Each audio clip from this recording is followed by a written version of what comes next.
In the beginning, there was only the dream of exchange. Long before humans understood the true nature of money, there existed an ancient and persistent fascination with trade, value, and the magical transformation of one thing into another. This is the story of humanity's greatest invention, told like a gentle river flowing through time.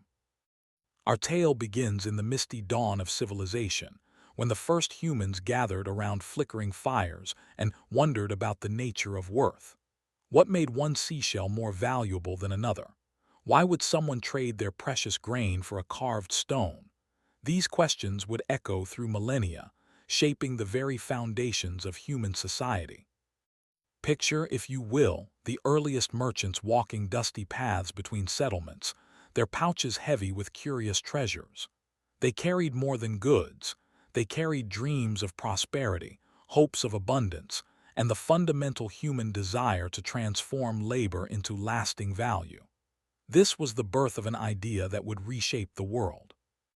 In those ancient times, before the first coins were struck or the first banks established, money existed as pure concept, a shared agreement among strangers that certain objects held power beyond their physical form.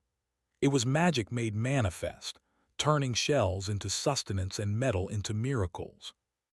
The story of money is ultimately the story of human imagination. For what is currency but a collective dream, a shared belief that small tokens can represent vast wealths of human effort and natural abundance? This dream would grow and evolve, becoming more sophisticated with each passing generation. Long before writing systems recorded transactions, humans understood the fundamental principle of exchange. A hunter's skills could be traded for a farmer's harvest. A craftsman's tools could purchase a storyteller's wisdom. These invisible threads of value began weaving the fabric of civilization itself. As we drift through this ancient landscape, we can almost hear the gentle murmur of early markets, where people gathered not just to trade goods, but to trade possibilities. Each exchange was a small act of faith, a belief that value could be preserved, transformed, and shared across time and space. The first forms of money emerged from the deep human need to make the intangible tangible. How do you carry the value of a season's work? How do you save today's abundance for tomorrow's need? These questions would drive humanity to create some of its most ingenious solutions. In the Mediterranean coastal regions, smooth shells became the first widespread currency, their natural beauty and scarcity making them perfect vessels for stored value. Children would spend hours searching beaches, dreaming of the treasures these shells might eventually purchase. Meanwhile, in the vast plains of Central Asia, nomadic peoples discovered that certain animals, particularly cattle, could serve as both wealth and currency. The word capital itself would later derive from the Latin caput, meaning head, referring to heads of cattle. Even our modern financial language carries echoes of these ancient pastoral economies. As civilizations grew more complex, so did their need for sophisticated systems of value exchange. The limitation of barter, requiring the unlikely coincidence of mutual wants, became increasingly apparent. A farmer with excess grain might need pottery, but the potter might want meat, not grain. Money would solve this elegant puzzle of human desire. The solution lay in creating intermediary tokens of value, objects that everyone would accept not for their intrinsic worth, but for their power to be exchanged for anything else. This revolutionary concept would become the foundation upon which all future economic systems would be built. Religious temples in ancient Mesopotamia began serving as the first banks, their sacred authority providing the trust necessary for early monetary systems. Priests would carefully record transactions on clay tablets, creating the world's first account ledgers. These holy men understood that money was, in its essence, a sacred trust between members of a community. In the fertile valleys between great rivers, agricultural societies developed increasingly sophisticated systems of credit and debt. Farmers could borrow against future harvests. Merchants could invest in distant trading expeditions, and craftsmen could purchase materials before their goods were sold. The future itself was becoming a tradable commodity. The concept of interest, money breeding money, emerged from these early agricultural loans. Just as planted seeds grew into abundant harvests, loaned money could grow through the passage of time. This recognition that time itself had monetary value would become one of the most profound insights in human history. Ancient record keepers began to notice patterns in their transactions, discovering that money flowed like water, always seeking the most efficient paths. Trade routes emerged not just as geographical pathways, but as channels of value, connecting distant peoples through invisible bonds of mutual benefit. As night settles over our ancient world, we can imagine the soft glow of temple fires where priests calculated the day's exchanges, their styluses scratching gentle rhythms on clay tablets. Each mark represented not just a transaction, but a dream deferred, a promise made, a future secured through the magic of monetary exchange. As dawn breaks over the ancient world, we find ourselves walking along pristine beaches where early humans discovered their first treasury in the ocean's gifts. Cowrie shells, smooth and lustrous from their journey through countless tides, became humanity's first widespread currency, their natural perfection making them ideal vessels for stored dreams. The cowrie shell possessed almost magical properties as currency. Difficult to counterfeit due to their intricate natural patterns, durable enough to survive long journeys, and beautiful enough to be desired for their own sake. These ocean treasures carried value across vast distances and through countless hands. Imagine the gentle sound of thousands of cowrie shells rustling in a merchant's pouch as she travels the ancient trade routes. Each shell represents hours of diving in dangerous waters, careful selection by experienced traders, and the accumulated trust of communities who agree that these curved tokens hold real power. In the Pacific Islands, elaborate shell currencies developed into sophisticated economic systems. Different types of shells held different values, some rare specimens worth enough to purchase entire villages, while common varieties served for everyday transactions. Island communities became master economists, understanding concepts of scarcity, value, and exchange with remarkable sophistication. The creation of shell money required patience and skill. Master craftsmen would carefully grind and shape shells into uniform discs, polish them to lustrous perfection, and string them into long necklaces that could be easily counted and stored. These artisans were among history's first monetary engineers. Meanwhile, in the vast steppes and mountain regions far from any ocean, different solutions emerged. Precious stones, jade, obsidian, amber, became repositories of value, their rarity and beauty transcending cultural boundaries. A piece of jade carved by a master craftsman could purchase a horse, a house, or a bride's dowry. The trade in precious stones created the world's first international currency markets. Merchants would spend years learning to distinguish between grades of jade or quality of amber, developing expertise that allowed them to profit from arbitrage across different regions and cultures. In ancient China, jade held almost mystical significance as currency. Believed to possess protective powers and eternal durability, jade pieces were passed down through generations, accumulating both monetary and spiritual value. The smooth, cool touch of jade became synonymous with wealth and security.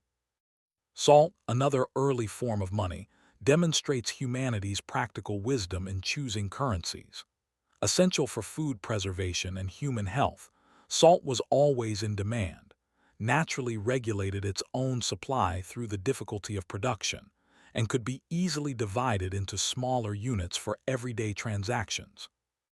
Roman soldiers received part of their pay in salt, giving rise to the word salary and the expression worth his salt. Salt routes crisscrossed continents, connecting distant peoples through their shared need for this white gold that made life possible and trade profitable. The psychological power of these early currencies lay in their ability to embody abstract concepts in tangible forms. A cowrie shell wasn't just calcium carbonate, it was security, possibility, and power. A jade disc wasn't just stone, it was concentrated human effort and guaranteed future exchange. Sacred objects often served monetary functions in religious societies. Ceremonial axes that were too valuable to use as tools, elaborate feathered ornaments, blessed stones. These items carried both spiritual and economic power, their religious significance ensuring their acceptance as currency. The feather money of Pacific Island cultures represents perhaps the most ethereal form of early currency. Rare red feathers, painstakingly collected from specific birds during certain seasons, were woven into elaborate ornaments that could purchase land, marry daughters, or establish peace treaties. Bead currencies developed independently in cultures around the world, from the Venetian glass beads that European traders carried to Africa, to the intricate turquoise and coral beadwork of Native American tribes. The circular form of beads seemed to naturally suggest currency, their endless curves symbolizing the eternal cycle of trade.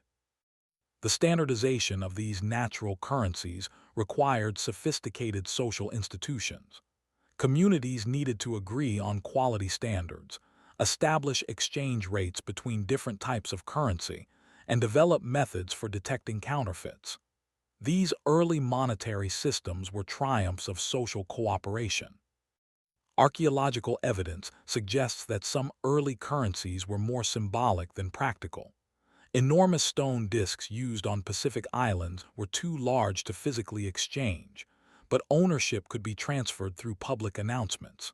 The currency existed primarily as shared memory and social agreement. As civilizations became more complex, the limitations of natural object currencies became apparent. Shells could break, stones could be lost, feathers could deteriorate. The search for more durable and practical forms of money would drive the next great innovation in human economic development. The transition from natural object currencies to worked metal would mark a fundamental shift in human economic thinking. No longer would value be tied to natural scarcity alone. Human craftsmanship and social institutions would begin to play larger roles in determining what constituted money. As evening falls over our ancient marketplaces, we can imagine the gentle clicking of cowrie shells being counted, the soft whisper of jade pieces sliding across merchant tables, and the careful rustle of feather ornaments being examined by candlelight. These sounds would soon give way to the ringing of metal on metal, as humanity entered its next monetary age. In the soft glow of ancient forges, we witness one of humanity's most transformative moments, the discovery that metals could serve as perfect vessels for stored value. The first smiths who heated copper and silver in their fires had no idea they were creating the foundation for modern economic systems. Metal possessed almost magical properties as currency. Unlike shells or stones, metal could be melted, reformed, and measured with precise accuracy. A silver ingot could be divided into smaller pieces without losing its essential nature, making it the first truly divisible currency in human history. The earliest metal currencies were simply pieces of raw metal traded by weight. Merchants carried small balance scales, carefully weighing bits of copper, silver, and gold in each transaction. The gentle clink of metal weights on scale pans became the first song of commerce, a rhythmic meditation on value and exchange. Gold emerged as the ultimate metallic currency due to its unique properties. It never tarnished, could be worked into intricate forms, and was rare enough to be precious, yet common enough to circulate. The warm glow of gold seemed to capture sunlight itself, making it a natural symbol of wealth and power. Silver, more abundant than gold but still precious, became the currency of everyday commerce. Its cool brightness reflected the moon's gentle light, and its antimicrobial properties made it practical for food storage vessels, a currency that literally preserved life while storing value. The development of metal currency required new skills and institutions. Assiers learned to test the purity of metals, creating the first quality control systems. Specialized scales were developed for different types of transactions. The profession of money changer emerged, serving travelers who needed to convert between different regional metal standards. Ancient Anatolia, in what is now Turkey, produced some of history's first standardized metal currency around 2000 BCE.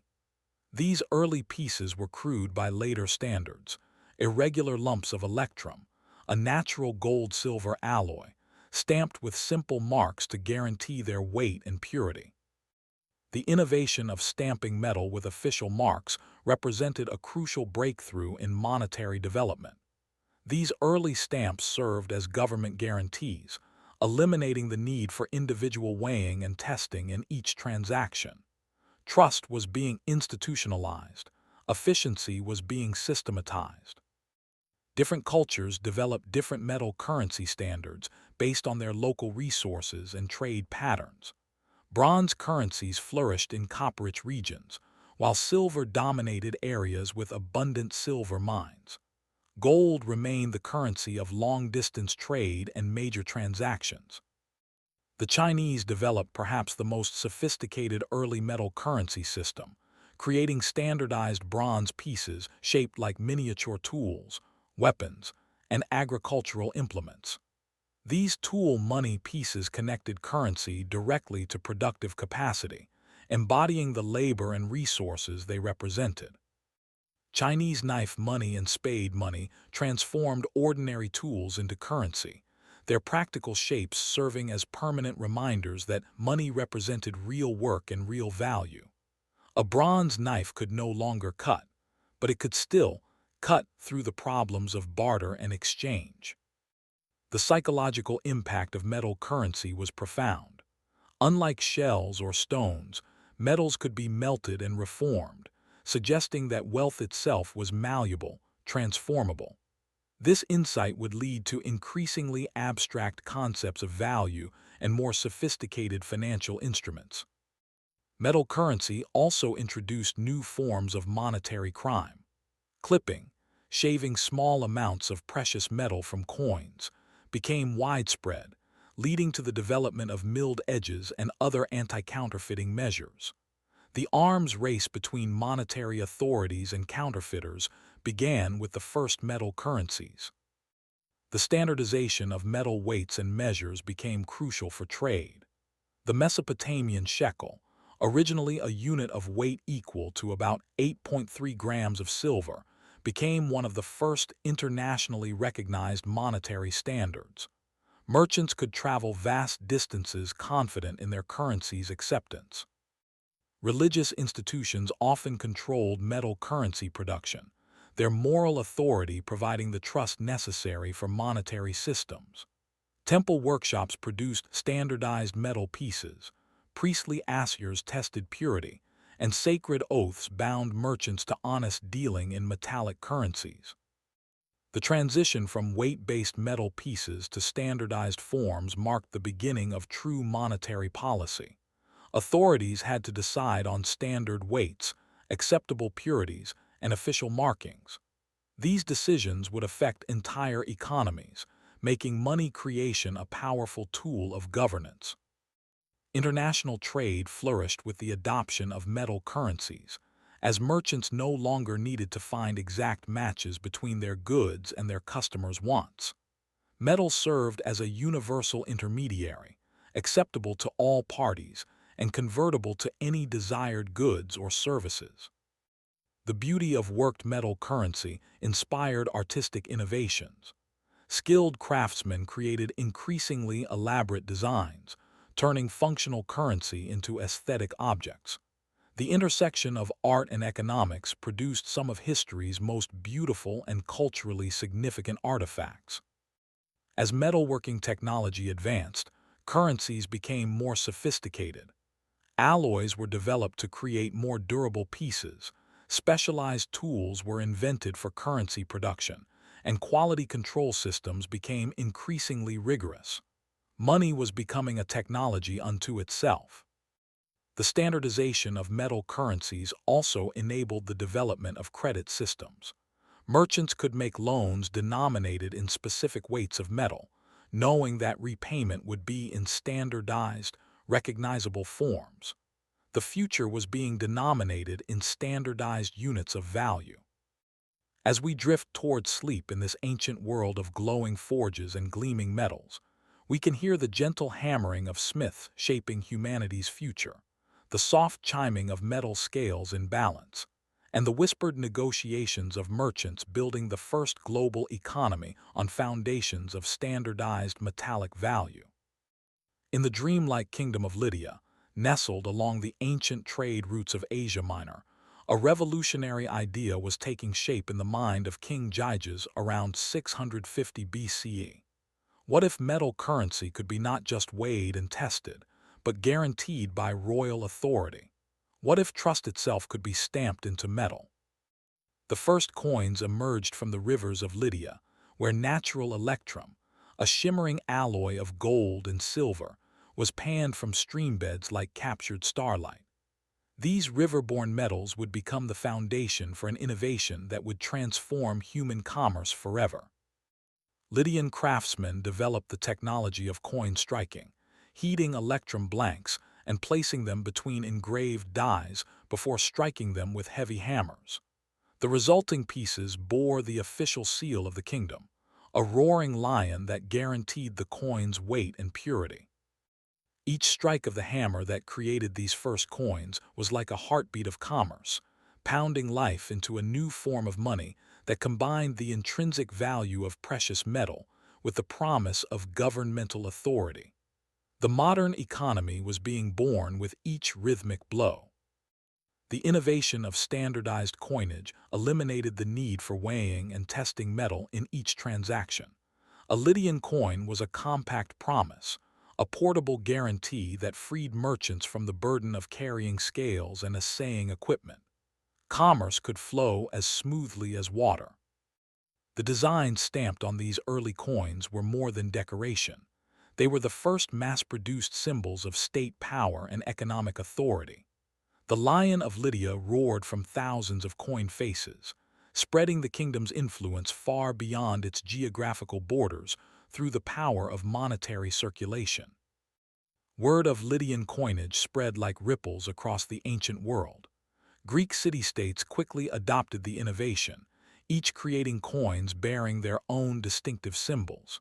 Athena's owl, Corinth's Pegasus, and Rhodes' rose became international symbols of monetary trust and commercial reliability. The Greeks elevated coin design to an art form, creating miniature masterpieces that were simultaneously currency and cultural ambassadors. These tiny sculptures traveled the Mediterranean, carrying Greek artistic ideals and political messages to every corner of the known world. The psychological impact of coins was profound. Unlike formless metal ingots, coins had faces, literally, in many cases, bearing the images of gods and rulers. Money was becoming personal, political, and powerful in entirely new ways. The standardization of coins also standardized thinking about value. A drachma was a drachma, whether in Athens or Alexandria. This conceptual breakthrough laid the groundwork for mathematics of economics, enabling the precise calculations that would drive increasingly sophisticated financial systems. Different metals established different monetary hierarchies. Gold coins for major transactions, silver for everyday commerce, bronze or copper for small purchases. This system recognized that different economic activities required different scales of value, creating the first multi-tiered monetary systems. The production of coins required new institutions and expertise. Royal mints were established, master die engravers were trained, and quality control systems were developed. The simple act of creating money was becoming a complex technological and administrative challenge. Coin designs became vehicles for propaganda and cultural expression. Rulers used currency to project their authority, cities proclaimed their achievements, and deities received honor through monetary representation. Coins were newspapers, art galleries, and temples rolled into pocket-sized packages. The portability of coins revolutionized trade patterns. Merchants could now carry enormous wealth in small pouches, enabling long-distance commerce on previously impossible scales. The Silk Road and other great trade routes became feasible partly because of the convenience of coined money. Different regions developed distinctive coinage traditions that reflected their values and priorities. Some emphasized artistic beauty, others focused on precious metal content, still others prioritized technical innovation in production methods. Coins became mirrors of their cultures. The success of early coinage systems depended on maintaining public trust in the issuing authorities. Debasement, reducing the precious metal content while maintaining the face value, became the first great monetary scandal, teaching harsh lessons about the relationship between money and trust. International acceptance of coins created the first truly global currency markets. Exchange rates emerged as merchants learned to calculate the relative values of different coinages. The mathematical foundations of modern foreign exchange were being established in ancient marketplaces. The durability of metal coins created the first permanent record of monetary history. Unlike perishable earlier currencies, coins survived to tell their stories. Each coin became a small historian, carrying information about its time, place, and culture through the centuries. Archaeological evidence suggests that coin production became one of the first mass production industries.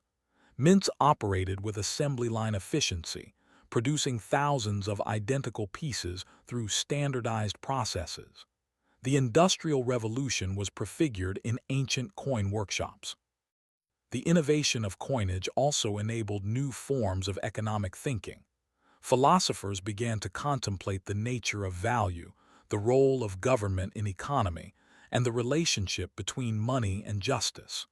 Coinage wasn't just a practical innovation, it was an intellectual catalyst. As we settle into peaceful dreams of ancient Lydia, we can hear the distant ring of hammers on dies, the gentle clink of freshly minted coins, and the satisfied murmurs of merchants who no longer needed to weigh and test their money. The modern world was taking shape, one coin at a time. In the gentle morning light of ancient Rome, we witness the transformation of a simple city-state into the world's first truly global monetary power.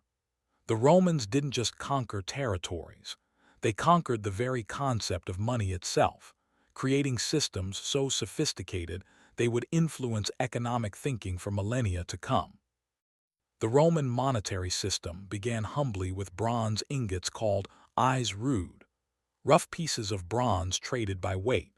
But Roman genius lay not in invention but in systematization, taking the chaotic diversity of local currencies and forging them into a unified, empire-wide standard.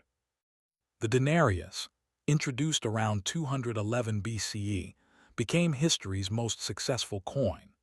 For over 400 years, this small silver disc served as the backbone of Mediterranean commerce, its weight and purity so trusted that merchants from Britain to Egypt accepted it without question. Roman coin designs carried imperial messages across vast distances with unprecedented efficiency. Every coin was a miniature ambassador, proclaiming the power and glory of Rome to anyone who handled it. The emperor's face on currency became the most widely distributed image in human history. The innovation of Roman minting technology enabled mass production on an industrial scale.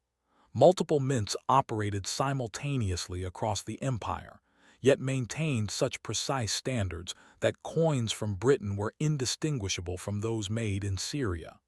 This was the first truly standardized mass production system. Roman taxation, conducted entirely in Roman currency, created artificial demand for imperial coins throughout the provinces. Local peoples had to obtain Roman money to pay Roman taxes, ensuring the circulation and acceptance of imperial currency even in the most remote corners of the empire. The economic integration of the Roman Empire through common currency enabled unprecedented specialization and trade. British wool, Spanish silver, Egyptian grain, and Gallic wine could all be bought with the same coins, creating the world's first truly global market economy. Roman monetary policy became sophisticated remarkably early. Emperors understood that debasing currency could provide short-term revenues but long-term inflation. The tension between fiscal needs and monetary stability would become one of the central challenges of government throughout history. The Roman military operated on a monetary economy that was revolutionary for its time. Soldiers received regular pay in standardized currency, enabling them to purchase supplies and services anywhere in the empire. This monetary mobility was crucial to Roman military success. Roman banking systems evolved to support the empire's monetary economy. The Argentarii, professional money changers and bankers, developed sophisticated techniques for transferring funds across vast distances without physically shipping coins, creating some of history's first international banking networks. The collapse of Roman currency standards in the later empire provided stark lessons about the relationship between political stability and monetary trust. As Roman authority weakened, people increasingly rejected Roman coins in favor of barter or local currencies, accelerating the empire's fragmentation. Roman legal innovations in currency and banking would influence Western law for centuries. Concepts of contract, credit, and monetary obligation were refined in Roman courts and codified in Roman law, creating legal frameworks that still underpin modern financial systems. The Roman approach to conquered territories' currencies was pragmatic and sophisticated. Rather than immediately imposing Roman standards, they often allowed local currencies to continue circulating while gradually introducing Roman coins through trade and taxation, ensuring smooth economic transitions. Roman merchants developed increasingly sophisticated financial instruments to support long-distance trade. Letters of credit, bills of exchange, and other paper instruments began to supplement physical currency, foreshadowing the development of modern financial markets. The infrastructure requirements of Roman monetary systems were enormous. Secure transport for silver and gold, fortified mints, trained craftsmen, and administrative systems to track production and distribution. The Roman monetary system was a technological marvel of its age. Roman monetary policy influenced imperial politics in fundamental ways. Emperors who maintained currency stability tended to enjoy longer reigns and greater popular support, while those who debased currency for short-term gains often faced rebellion and assassination. The artistic achievements of Roman coinage were extraordinary. Master engravers created portraits of such accuracy and detail that Roman coins serve as our primary visual record of imperial figures. These miniature masterpieces combined aesthetic beauty with monetary function. Provincial mints across the Roman Empire were allowed to create coins with local designs and legends, as long as they met Roman weight and purity standards. This flexibility helped maintain local identities while ensuring monetary uniformity, a sophisticated approach to imperial administration. The economic effects of Roman monetary integration extended far beyond the empire's borders. Barbarian tribes, Indian kingdoms, and Chinese dynasties all encountered Roman coins through trade, spreading Roman monetary concepts and influencing global economic development. Roman innovations in currency security were remarkably advanced. Sophisticated edge markings, intricate designs difficult to counterfeit, and official inspection systems protected the integrity of imperial currency. The arms race between counterfeiters and monetary authorities reached new levels of sophistication. As the Roman Empire evolved into the Byzantine Empire, monetary innovations continued. The gold solidus became the standard currency of medieval Europe, maintaining Roman monetary traditions long after the fall of the Western Empire. Some Roman coins remained in circulation for centuries after Rome itself had fallen. As evening falls over our ancient Roman marketplace, we can hear the gentle sounds of coins changing hands, merchants calculating exchange rates, and bankers transferring funds across the empire. The Romans built more than roads and aqueducts. They built the infrastructure of global commerce that would shape the world for millennia to come. As dawn breaks over medieval Europe, we find ourselves in a world where money has begun its transformation from simple coinage to complex financial instruments.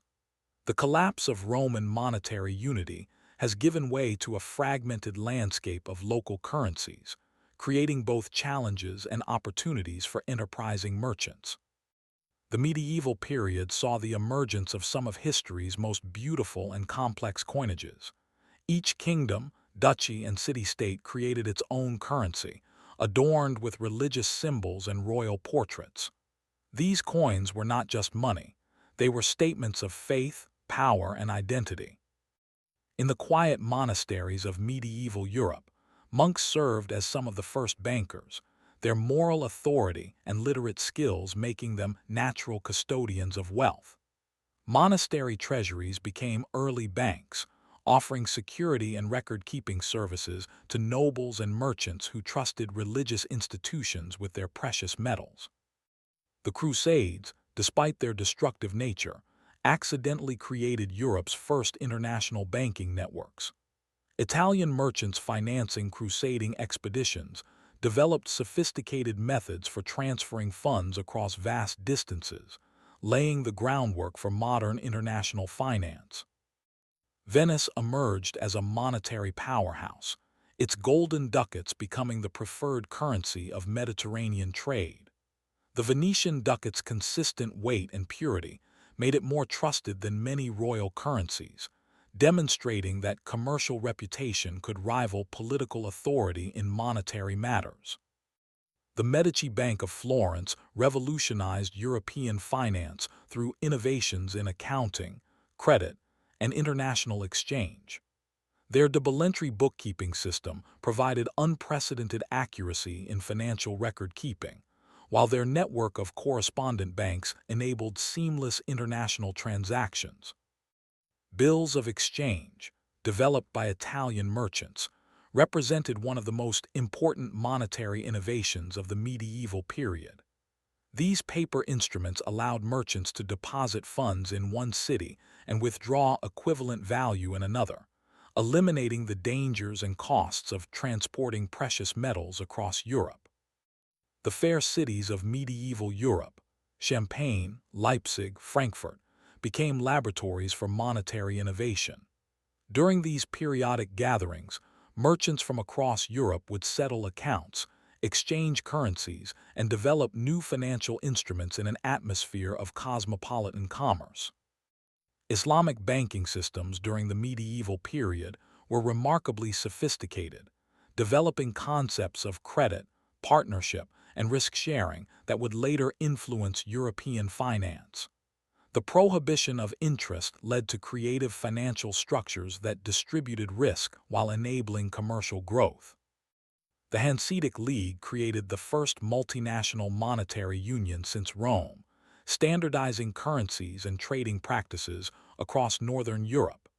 Their silver-based currency system enabled unprecedented commercial integration from London to Novgorod. Jewish communities, often excluded from other professions, became crucial participants in medieval finance. Their international connections and mathematical skills made them natural bankers and money changers, though this role often exposed them to persecution during times of economic stress. The concept of credit underwent significant development during the medieval period. Merchants learned to evaluate creditworthiness, price risk, and create complex lending arrangements that enabled commerce to expand beyond the limits of available specie. Medieval guilds developed sophisticated internal monetary systems, creating their own currencies for interguild trade and establishing some of the first pension and insurance systems. These organizations demonstrated that monetary innovation could serve social as well as commercial purposes.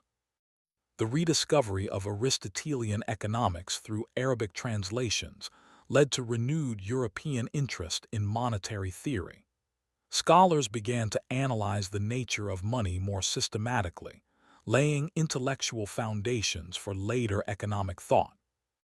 Pilgrimage routes became early international financial corridors, as religious travelers needed to exchange currencies and transfer funds across Europe. The infrastructure developed to serve pilgrims often evolved into broader commercial banking networks. The Black Death created monetary chaos across Europe as populations collapsed and trade patterns shifted. This crisis demonstrated both the fragility of medieval monetary systems and their resilience, as survivors adapted to radically changed economic conditions. Technological innovations in metalworking enabled more sophisticated coinage during the later medieval period. Water-powered mills for coin production and improved techniques for testing metal purity made counterfeiting more difficult and currency more reliable. The rise of medieval universities created new classes of educated administrators capable of managing increasingly complex financial systems. Scholastic education, with its emphasis on logic and mathematics, produced the intellectual tools necessary for advanced monetary management. Maritime insurance, developed by Italian merchants to protect seaborne commerce, represented an early form of financial risk management. These contracts demonstrated that abstract concepts like risk could be quantified, priced, and transferred through monetary instruments. The gradual monetization of feudal obligations transformed European society. Feudal services were increasingly commuted to money payments, creating labor mobility and enabling the development of market economies based on cash transactions rather than personal obligations. Royal mints became increasingly sophisticated during the medieval period, developing new techniques for ensuring quality and preventing counterfeiting. The profession of mint master evolved into one of the most skilled and trusted positions in medieval society. As we drift toward sleep in this medieval world of jingling purses and scratching quill pens, we can hear the gentle sounds of merchants counting their coins, bankers balancing their books, and the distant chiming of cathedral bells marking the hours of a world where money was learning to serve faith as well as commerce. In the golden light of Renaissance Florence, we witness money's transformation from medieval simplicity to modern sophistication. The Medici family, rising from humble wool merchants to Europe's most powerful bankers, would revolutionize not just finance but the very concept of what money could accomplish. Cosimo de' Medici understood that money was more than metal. It was power, influence, and the ability to shape civilization itself. His banking innovations would fund Renaissance art, support humanist scholarship, and demonstrate that financial institutions could serve culture as effectively as they served commerce. The Medici Bank's network stretched from London to Constantinople, creating Europe's first truly international financial institution. Their correspondent banking system enabled merchants to conduct business across continents with unprecedented ease and security, knitting Europe together through invisible threads of credit and trust. Debalentry bookkeeping, perfected by the Italians, transformed monetary record-keeping from an art into a science. Every transaction was recorded twice, creating self-checking systems that revealed errors and prevented fraud. This innovation made possible the complex financial operations that would fund the Renaissance. The Medici innovation of hidden partnerships allowed them to circumvent church prohibitions on usury while still profiting from lending. Their creative financial structures demonstrated that monetary innovation could navigate religious and legal obstacles through sophisticated institutional design. Renaissance Florence became Europe's financial capital partly through monetary innovation and partly through cultural investment. The Medici understood that supporting artists and scholars enhanced their reputation, which in turn enhanced the trust necessary for successful banking operations. The development of letters of credit during the Renaissance enabled unprecedented commercial expansion. A merchant in Amsterdam could now purchase goods in Venice using only a piece of paper, backed by the reputation of Italian bankers thousands of miles away. Renaissance monetary theory, influenced by rediscovered classical texts and practical banking experience, began to understand money as a social institution rather than just a collection of precious metals. Thinkers like Luca Pacioli laid the intellectual foundations for modern economic thought. The artistic achievements of the Renaissance were intimately connected to monetary innovation. The same mathematical techniques used for calculating compound interest and exchange rates enabled artists to master perspective and architects to design perfect proportions. Money and beauty were being created through shared mathematical understanding. The Fugger banking family of Augsburg challenged Medici dominance through different strategies, focusing on mining investments and imperial finance rather than commercial banking. Their approach demonstrated that there were multiple paths to financial success in the emerging global economy. Renaissance innovations in currency design elevated coinage to high art. Master engravers created coins that were simultaneously monetary instruments and sculptural masterpieces, their portraits and symbols spreading Renaissance aesthetic ideals throughout Europe with every commercial transaction. The development of marine insurance in Renaissance Italy represented a crucial step toward modern financial risk management. Merchants could now protect their investments against the uncertainties of long-distance trade, enabling commerce to expand into previously unacceptable risk territories. Florence's gold florin became Europe's most trusted currency, its consistent weight and purity making it the preferred medium for international trade. The florin's success demonstrated that monetary reputation, once established, could become a kingdom's most valuable asset. Renaissance banking houses developed increasingly sophisticated techniques for evaluating creditworthiness and managing risk. They learned to analyze trade patterns, political stability, and economic trends, creating some of the first systematic approaches to financial analysis. The patronage system of the Renaissance created new relationships between money and culture.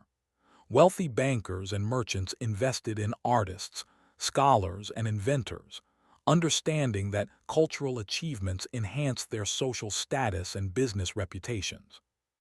International finance during the Renaissance required unprecedented cooperation between different political and religious jurisdictions.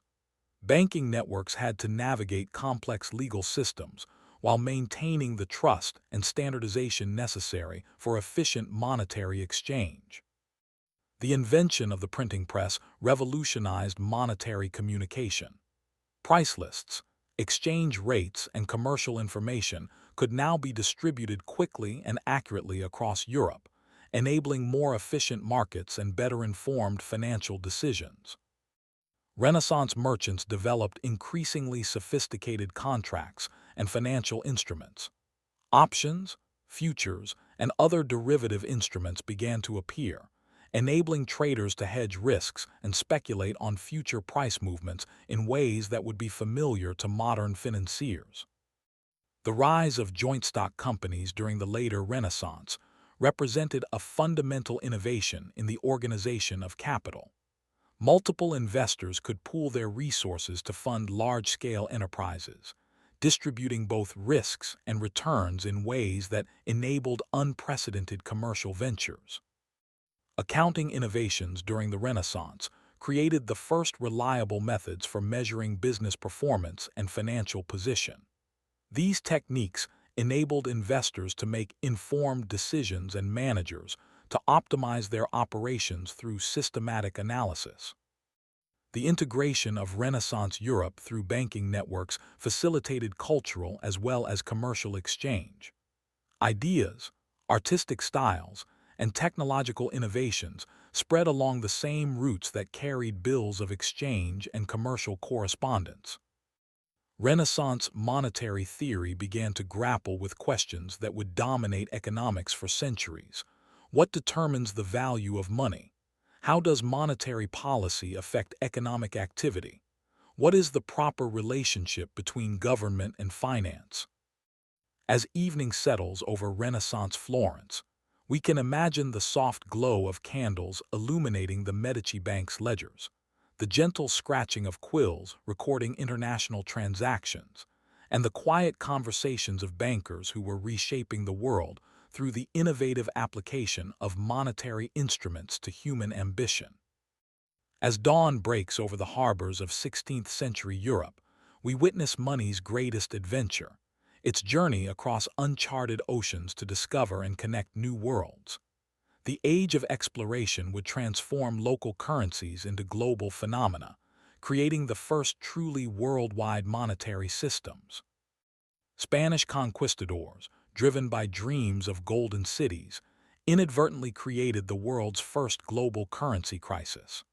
The massive influx of New World silver and gold into European markets caused unprecedented inflation, demonstrating that monetary systems were interconnected across vast distances.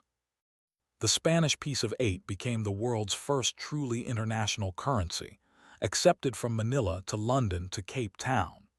Its standardized weight and purity, guaranteed by Spanish imperial authority, made it more trusted than many local currencies in distant ports.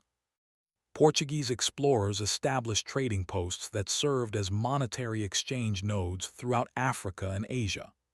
These outposts became laboratories for currency conversion, where European coins, Asian spices, African gold, and American silver met in complex webs of international exchange. The Dutch East India Company revolutionized international finance by creating some of history's first multinational corporations. Their innovative approaches to raising capital, managing currency risks, and organizing international trade would influence business practices for centuries. Maritime trade routes became rivers of currency, carrying not just goods but monetary concepts around the globe.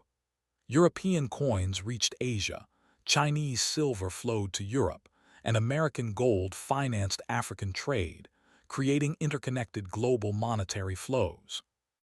The development of maritime insurance and credit systems enabled unprecedented commercial ventures. Merchants could finance expeditions to unknown lands, confident that sophisticated financial instruments would protect their investments against the uncertainties of exploration.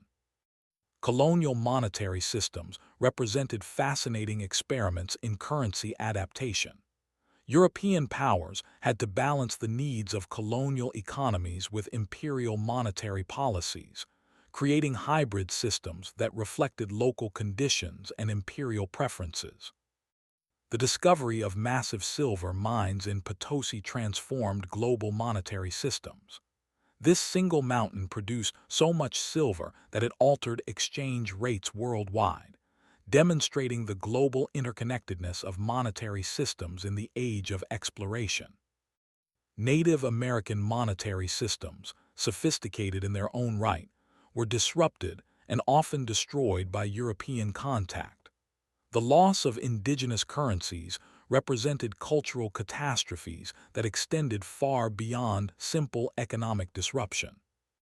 The Manila Galleon trade created the first regular trans-Pacific monetary connection, carrying American silver to Asia and returning with Asian goods purchased with New World precious metals.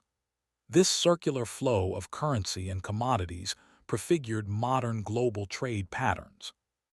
European banking houses had to develop new expertise in managing currency risks across multiple continents and political systems. The complexity of international finance was growing exponentially as the known world expanded. The integration of African economies into global monetary systems through the slave trade represented one of history's most tragic monetary developments. Human beings were commodified and traded using the same financial instruments developed for commercial goods. Asian monetary systems, particularly those of China and India, initially proved more sophisticated than European systems. European merchants had to adapt to local practices and currencies, learning that monetary innovation was a global phenomenon. The development of permanent European settlements in the Americas required new approaches to colonial currency management. Colonists needed monetary systems that served local needs while maintaining connections to European financial networks. Piracy became a significant factor in international monetary systems during the Age of Exploration.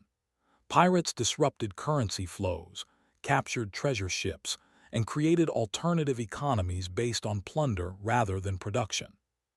The emergence of London as a global financial center began during the Age of Exploration, as English merchants and banks developed expertise in managing the complex currency exchanges required for worldwide trade.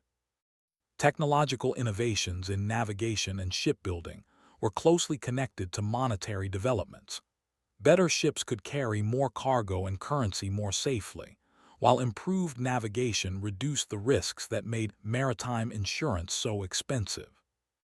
The cultural impact of global monetary integration during the Age of Exploration was profound. Local artistic traditions, religious practices, and social customs were all affected by the introduction of new currencies and commercial relationships. The development of plantation economies in the Americas created new forms of commodity money based on sugar, tobacco, and other agricultural products. These commodity currencies demonstrated money's ability to adapt to local conditions and economic structures. International law began to develop during the Age of Exploration partly in response to disputes over currency, trade rights, and commercial obligations that transcended traditional political boundaries. Money was becoming a subject of international diplomacy. The rise of Amsterdam as a financial center demonstrated that monetary leadership could shift based on commercial innovation and political stability. The Dutch developed new financial instruments and institutions that attracted international capital. As night falls over the busy ports of the Age of Exploration, we can hear the creaking of ships loaded with treasure, the multilingual negotiations of merchants exchanging currencies, and the gentle lapping of waves that carried money to every corner of the world. In the misty morning light of early modern Europe, we witness the emergence of institutional dynasties that would shape monetary history for centuries. The great banking houses, Fugger, Rothschild, Baring, transformed money from a simple medium of exchange into the foundation of international power and influence. The Fugger family of Augsburg created Europe's first truly global financial empire, their tentacles reaching from Hungarian copper mines to Spanish colonies. Jakob Fugger, the rich, understood that controlling the flow of money meant controlling the flow of power itself. Banking houses developed sophisticated intelligence networks that rivaled those of governments. Information about harvests, wars, political changes, and trade developments flowed through banking channels faster than through official diplomatic routes, giving bankers crucial advantages in international markets. The Rothschild banking dynasty revolutionized international finance through their system of 5 houses in 5 countries, enabling them to coordinate financial operations across Europe with unprecedented speed and efficiency. Their carrier pigeons and private messengers often brought news days before official channels. The concept of credit underwent fundamental transformation as banking houses developed systematic approaches to risk assessment. They learned to evaluate not just individual creditworthiness, but the financial stability of entire nations and economic sectors. Banking houses served as informal central banks during periods when governments lacked sophisticated monetary institutions.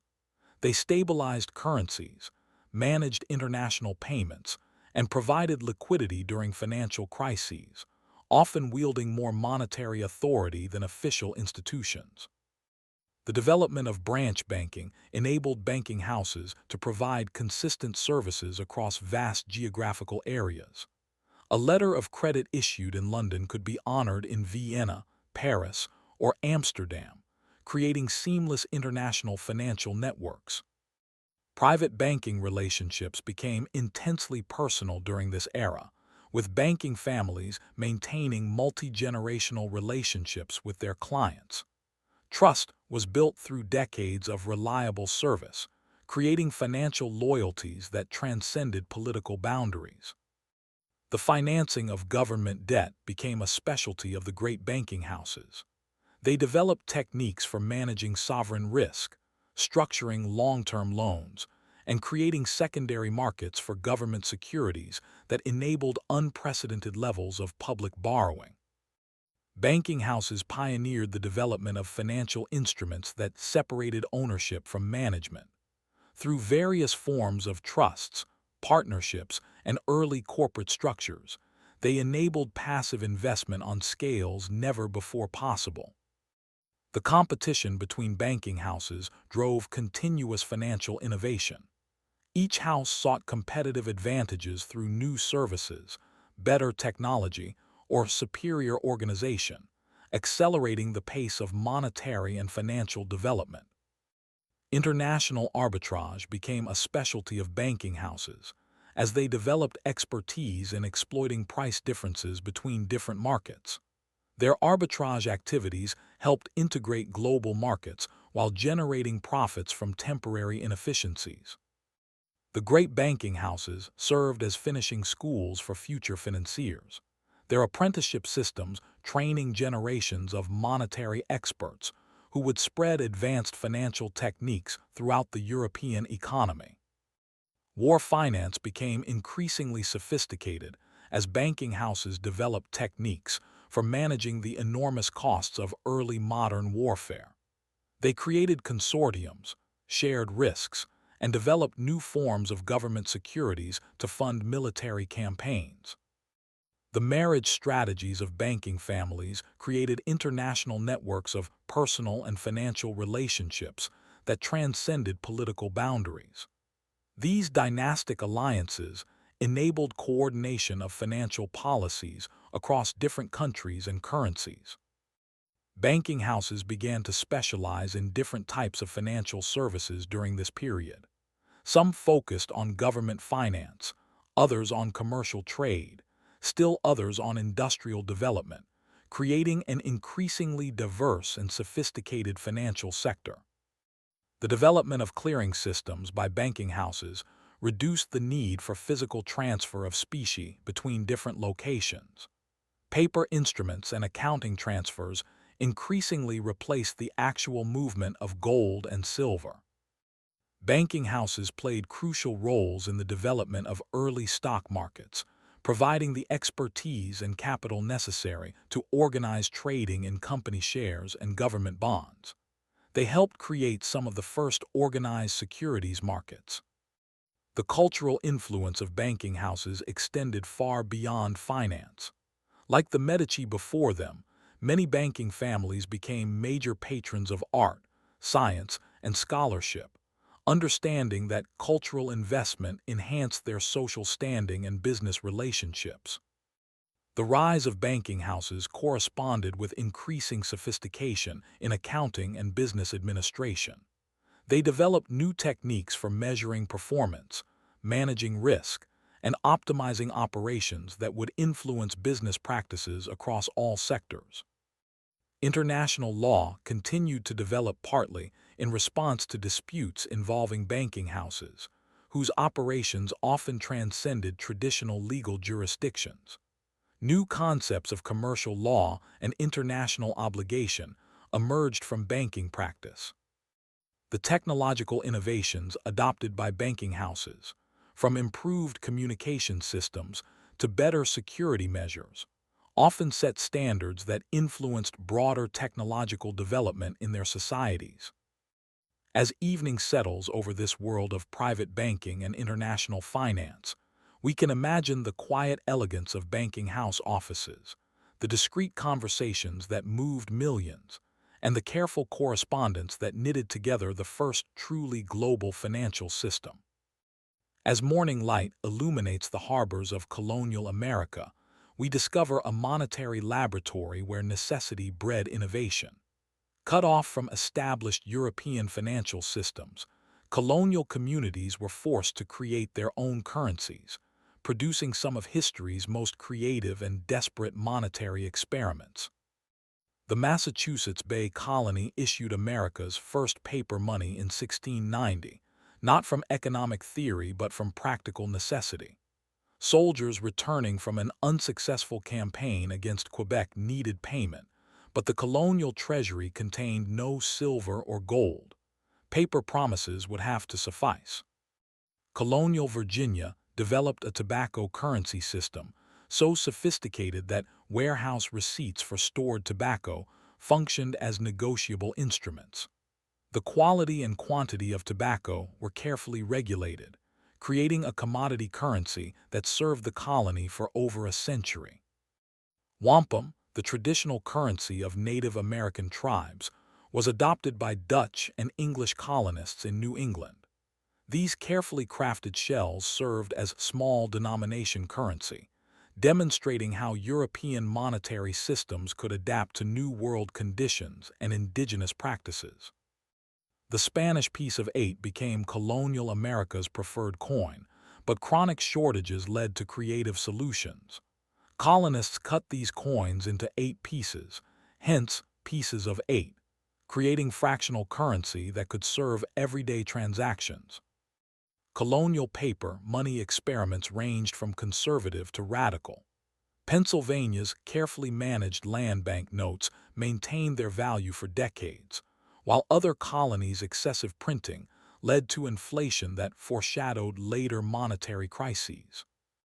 Barter systems persisted alongside monetary exchange in colonial economies. A Virginia planter might accept payment in tobacco, wheat, or beaver pelts, with local customs determining exchange rates between different commodities. The chronic shortage of metallic currency in colonial America led to the widespread use of foreign coins.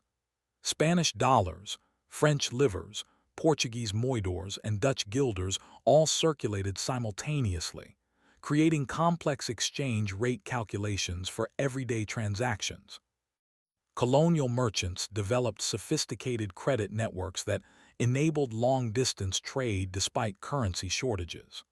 A tobacco planter in Virginia could purchase manufactured goods from London based on promises of future tobacco deliveries, creating elaborate chains of commercial credit. New England's pine tree shillings represented an early assertion of monetary independence. Despite British prohibitions on colonial minting, Massachusetts continued producing these silver coins, their distinctive pine tree design symbolizing American identity and economic autonomy. The colonial experience with paper money provided crucial lessons for later American monetary policy. Successful experiments like Pennsylvania's currency system demonstrated that paper money could work, while failures in other colonies showed the dangers of excessive printing. Colonial currencies reflected local economic conditions and political values. Quaker Pennsylvania emphasized stability and honesty in monetary affairs, while more speculative colonies experimented with land banks and other innovative but risky financial instruments. The development of colonial banking was limited by British policies that restricted American financial institutions. This limitation forced colonists to develop informal banking networks based on merchant credit and personal relationships rather than formal institutional structures. Colonial currency designs often incorporated powerful symbolic messages. Images of armed liberty, biblical quotations, and warnings against counterfeiting reflected the political and religious values of their issuing communities. The integration of colonial economies through currency exchange required merchants who specialized in arbitrage between different colonial currencies and foreign coins. These money changers became crucial figures in intercolonial trade. During periods of war, colonial currencies often depreciated dramatically as governments printed money to finance military operations.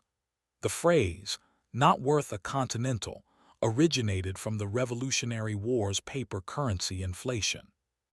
Colonial monetary experiments influenced economic thinking throughout the Atlantic world. European observers studied American currency innovations, while colonial experiences with paper money contributed to global debates about monetary theory and policy. The diversity of colonial currencies created both opportunities and challenges for merchants.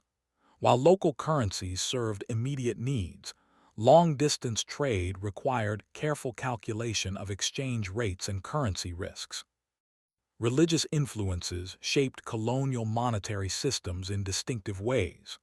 Quaker honesty in currency management, Puritan suspicion of speculation, and Catholic comfort with complex financial instruments all influenced regional monetary development.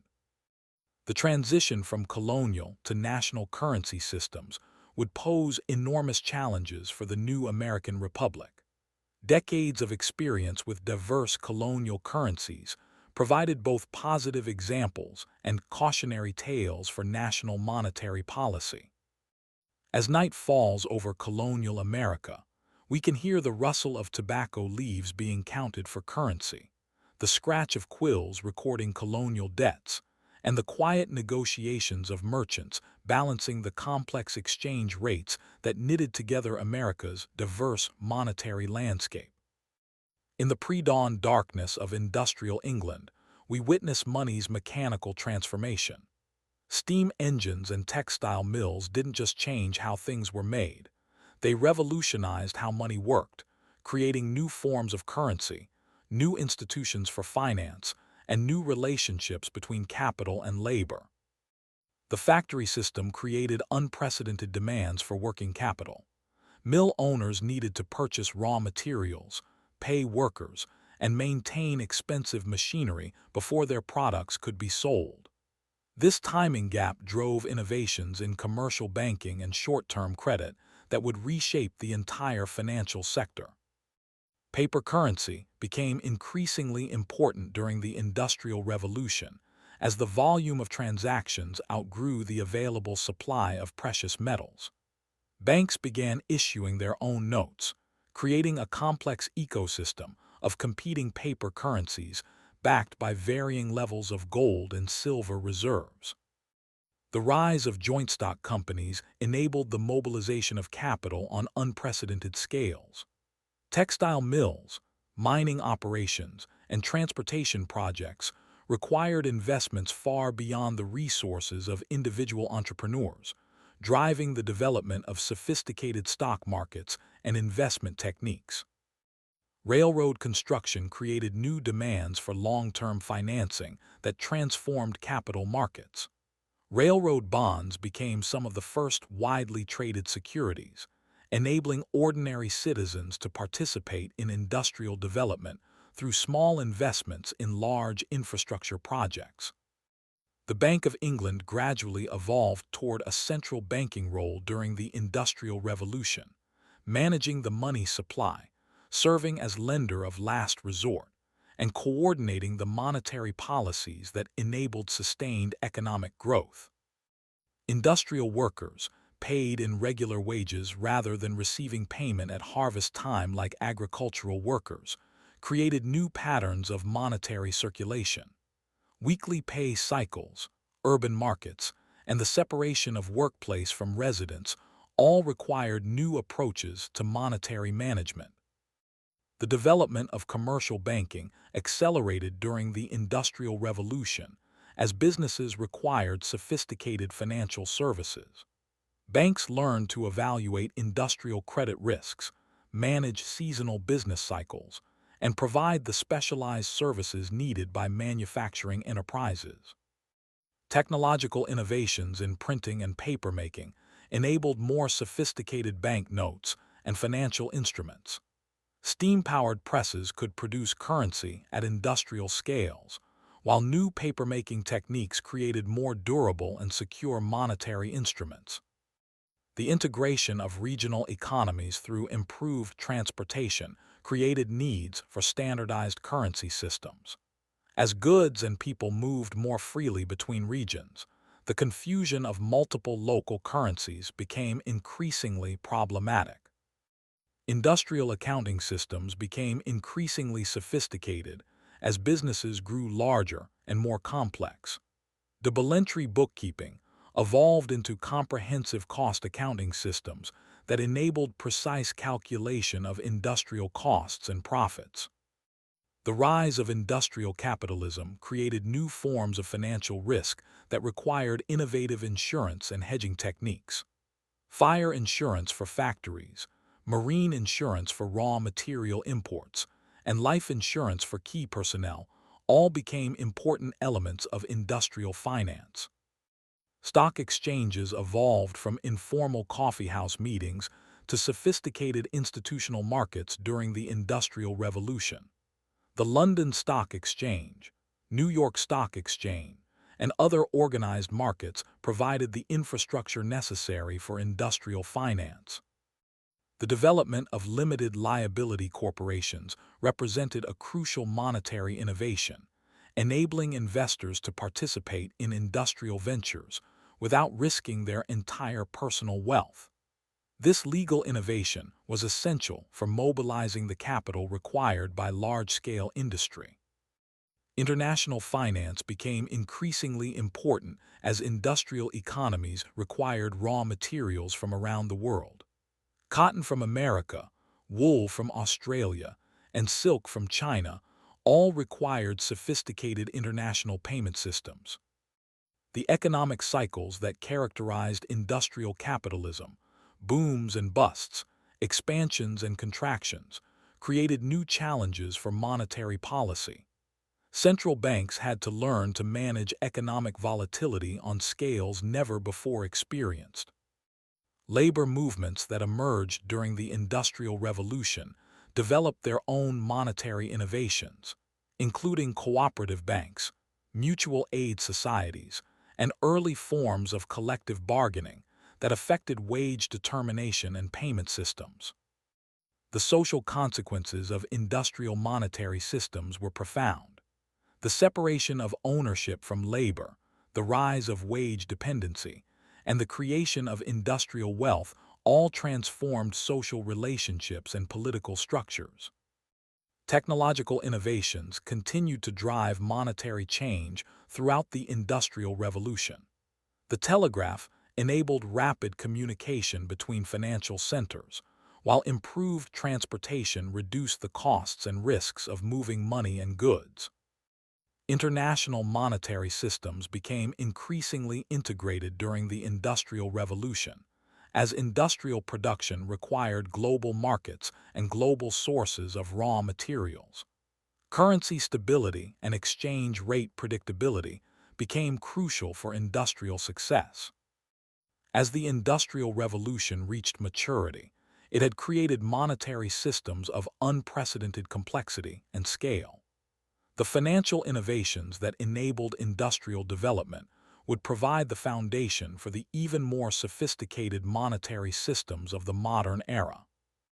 As dawn breaks over an industrial landscape of smoking chimneys and busy factories, we can hear the rhythmic clatter of machinery financed by new forms of capital, the busy scratch of accounting clerks recording unprecedented volumes of transactions, and the quiet hum of a monetary system adapting to serve an industrializing world.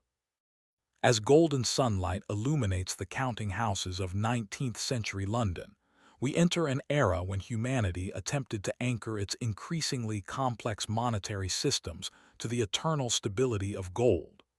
The gold standard represented both the pinnacle of monetary orthodoxy and the seeds of its own transformation. Britain's adoption of the gold standard in 1821 was less revolutionary decision than practical recognition of existing reality. London had become the world's financial center. British gold coins circulated globally, and British monetary stability attracted international confidence. The gold standard formalized what market forces had already established. The elegant simplicity of the gold standard appealed to an age that believed in natural law and automatic mechanisms. Just as Newton's gravity governed planetary motion, the gold standard would govern monetary relations, requiring no human intervention or discretionary policy, or so its advocates believed. International trade flourished under the gold standard's predictable exchange rates. A merchant in Manchester knew exactly how much gold a dollar or franc was worth, eliminating currency risk from international transactions and enabling unprecedented growth in global commerce.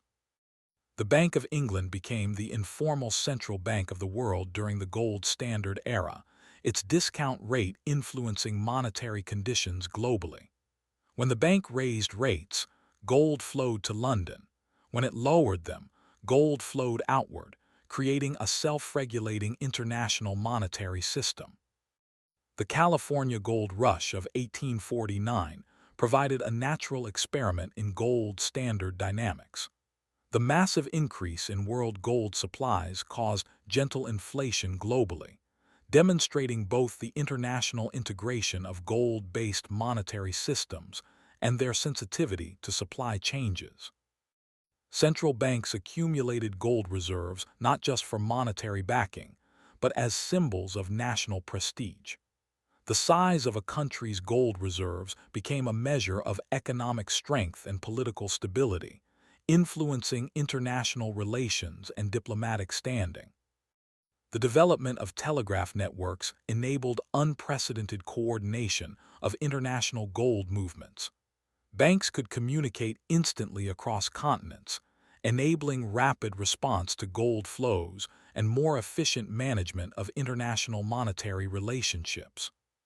Periodic financial crises tested the gold standard's stability, forcing central banks to choose between maintaining gold convertibility and providing domestic liquidity during panics. These tensions revealed the fundamental conflicts between international monetary stability and domestic economic management. The discovery of new gold mines in South Africa and Alaska during the 1880s and 1890s ended a period of deflation and ushered in an era of gentle inflation that demonstrated the gold standard's dependence on geological accidents rather than economic policy. William Jennings Bryan's famous Cross of Gold speech in 1896 articulated the political tensions inherent in the gold standard. Farmers and debtors suffered from gold-induced deflation, while creditors and international traders benefited from monetary stability. The elegant mathematical relationships of the gold standard created automatic adjustment mechanisms that fascinated economists. Trade imbalances would be corrected through gold flows, which would adjust money supplies, which would change price levels, which would restore equilibrium, all without government intervention. Banking systems evolved to economize on gold reserves through increasingly sophisticated techniques. Fractional reserve banking, clearinghouse systems, and central bank cooperation all enabled the monetary system to function with smaller gold reserves than pure gold circulation would have required. The international gold market centered in London became one of history's most sophisticated commodity markets. Gold dealers developed expertise in assaying, transporting, and financing gold transactions that enabled smooth operation of the international monetary system. Colonial and peripheral economies often struggled with the gold standard's rigidities. Countries dependent on commodity exports faced severe deflation when gold outflows reduced their money supplies, while countries with limited gold access found their monetary systems constrained by gold availability. The gold standard's moral authority derived partly from its apparent independence from political manipulation. Politicians could not simply print money to finance popular programs. They had to maintain gold reserves and respect the discipline of convertibility. Technological innovations in gold mining and refining affected global monetary conditions during the gold standard era. The cyanide process for gold extraction, improved transportation for gold shipments, and better assaying techniques all influenced the international monetary system. The art and science of central banking developed significantly during the gold standard era, as central banks learned to manage domestic liquidity while maintaining international convertibility. This balancing act required sophisticated understanding of monetary relationships. International monetary conferences during the gold standard era attempted to coordinate global monetary policies and establish common standards. These early examples of international monetary cooperation foreshadowed later institutions like the International Monetary Fund. The gold standard's collapse during World War I marked the end of an era of monetary innocence. The war's enormous costs forced governments to abandon convertibility, demonstrating that even the most elegant monetary systems could not survive the pressures of modern warfare and democratic politics. As evening settles over this golden age of monetary orthodoxy, we can hear the gentle clink of gold coins in merchant tills, the scratch of telegraph messages coordinating international gold movements, and the quiet confidence of a world that believed it had discovered the secret of permanent monetary stability. In the smoky dawn of August 1914, the guns of war shattered more than the peace of Europe. They destroyed the delicate mechanisms of the international gold standard and thrust humanity into an era of monetary experimentation born from desperate necessity. The outbreak of World War I created immediate monetary chaos as countries suspended gold convertibility to finance military operations. Within weeks, the elegant international monetary system that had operated for decades was replaced by emergency measures and desperate improvisation. Governments discovered that modern warfare required unprecedented monetary resources. Traditional taxation could not possibly fund the enormous costs of mechanized armies, leading to massive government borrowing and the first systematic use of inflation as a tool of war finance. The printing presses of belligerent nations ran day and night, producing paper money to pay for artillery shells, poison gas, and machine guns. The ancient dream of sound money collided with the modern nightmare of total war, and sound money lost the battle decisively. War bonds became the first mass-marketed securities, as governments learned to appeal directly to citizens' patriotism and greed simultaneously. Buy bonds to beat the Kaiser campaigns demonstrated that monetary policy could be a form of psychological warfare. The German hyperinflation of 1923 provided a terrifying lesson in monetary breakdown. As wheelbarrows full of marks became necessary to buy a loaf of bread, German society experienced the complete collapse of monetary trust and the social chaos that followed. Central banks were forced to abandon their traditional roles as guardians of monetary stability and became agents of wartime finance. The Bank of England, the Federal Reserve, and other central banks learned to subordinate monetary policy to military necessity. The financing of World War I created new international monetary relationships as allied nations borrowed heavily from the United States. America transformed from debtor to creditor nation, setting the stage for the dollar's eventual rise to global dominance. Revolutionary Russia's repudiation of Tsarist debts sent shockwaves through international financial markets, demonstrating that political upheaval could destroy the sanctity of monetary obligations. The international monetary system had to learn to cope with sovereign default and ideological hostility. The interwar period saw desperate attempts to restore the gold standard, but the world had changed too fundamentally. The restored system was fragile, artificial, and unable to cope with the economic stresses of the 1920s and 1930s. The Great Depression destroyed what remained of international monetary cooperation, as countries adopted beggar-thy-neighbor policies of competitive devaluation. The elegant international monetary system of the gold standard era gave way to monetary nationalism and exchange controls. Germany's innovative use of barter agreements and bilateral trade arrangements during the 1930s demonstrated that international commerce could function without traditional monetary systems. These experiments influenced later development of alternative monetary arrangements. World War II brought even more radical monetary innovations as governments learned to use fiscal and monetary policy as integrated tools of economic warfare.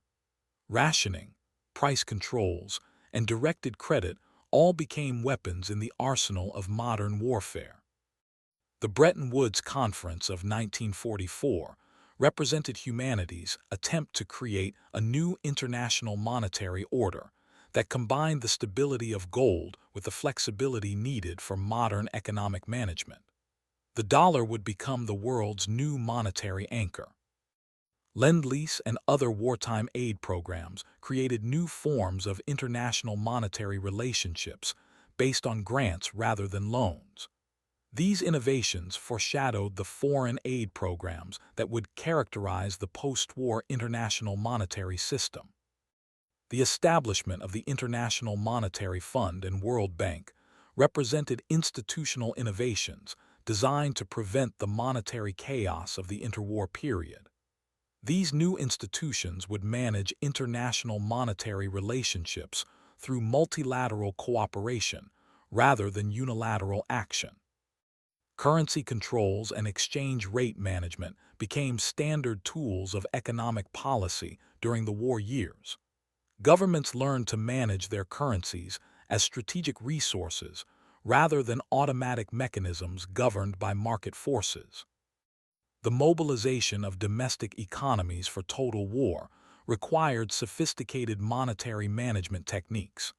Central banks learned to coordinate with treasuries, manage rationing systems, and direct credit flows to support military production. Wartime inflation control measures taught governments that monetary policy could be actively managed rather than simply administered. Price controls, wage freezes, and rationing all demonstrated that market mechanisms could be overridden when necessary. The emergence of the United States as the dominant global economic power during World War II set the stage for the dollar's post-war role as international reserve currency.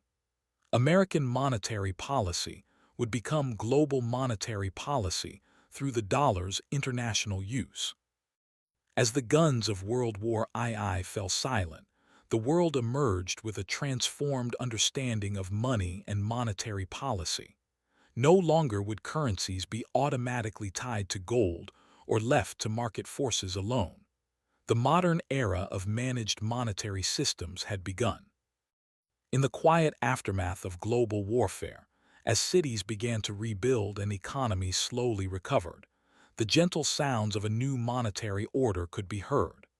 The scratch of pens signing the Bretton Woods agreements, the hum of new international institutions, and the whisper of paper dollars beginning their journey to global dominance. In the peaceful mountain air of Bretton Woods, New Hampshire, delegates from 44 nations gathered in July 1944 to create a new international monetary order from the ashes of the old.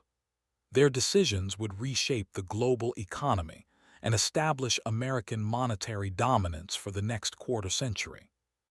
The Bretton Woods system represented an elegant compromise between the stability of gold and the flexibility of managed currencies.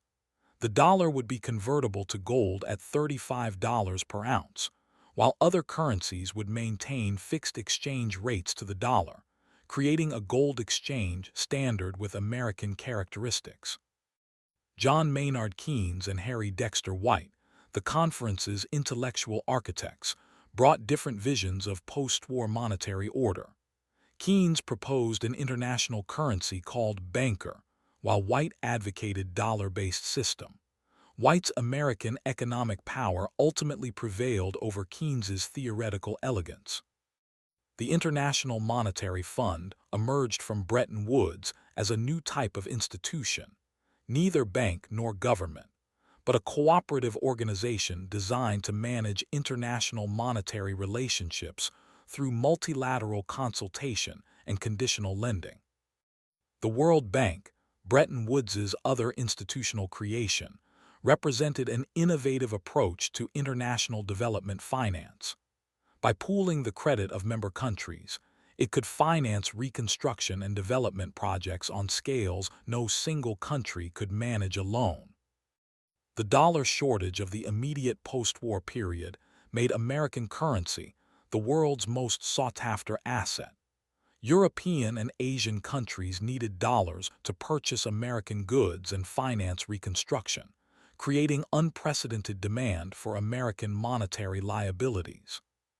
The Marshall Plan represented monetary policy as foreign policy, as the United States provided dollars to European allies not just for humanitarian reasons, but to create markets for American goods and establish dollar-based trading relationships that would endure for decades.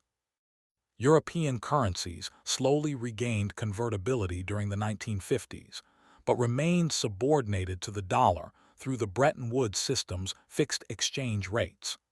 This arrangement provided stability but limited European monetary independence, creating tensions that would eventually destroy the system. The eurodollar market emerged during the 1960s as an unintended consequence of American monetary dominance. Dollars held in European banks operated outside American regulatory control, creating the first truly international monetary market free from national oversight. Central bank cooperation reached new levels of sophistication under Bretton Woods, as monetary authorities learned to coordinate policies to maintain fixed exchange rates. Currency swaps, coordinated intervention, and shared reserves all became standard tools of international monetary management.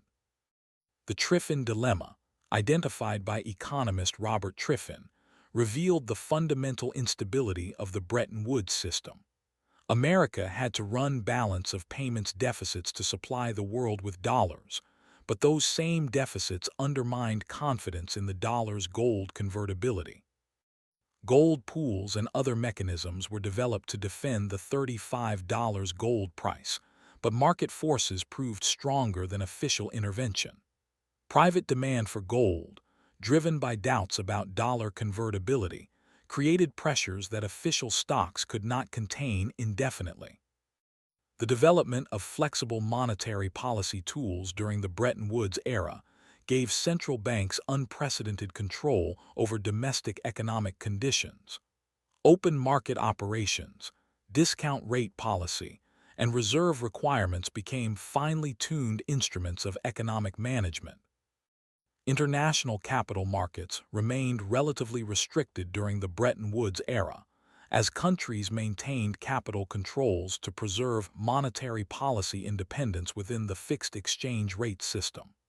This financial repression enabled monetary stability but limited economic efficiency. The Vietnam War's financing placed enormous strains on the Bretton Woods system as American monetary expansion to fund military operations created global inflation pressures.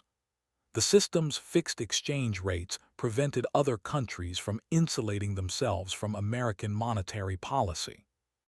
European frustration with American monetary dominance grew throughout the 1960s, with French President Charles de Gaulle famously calling the dollar's privileged position an exorbitant privilege that enabled America to finance its deficits by printing money that other countries were obligated to accept. The creation of special drawing rights by the International Monetary Fund represented an attempt to reduce dependence on the dollar by creating an artificial international reserve asset. However, SDRs never gained the acceptance necessary to challenge dollar dominance.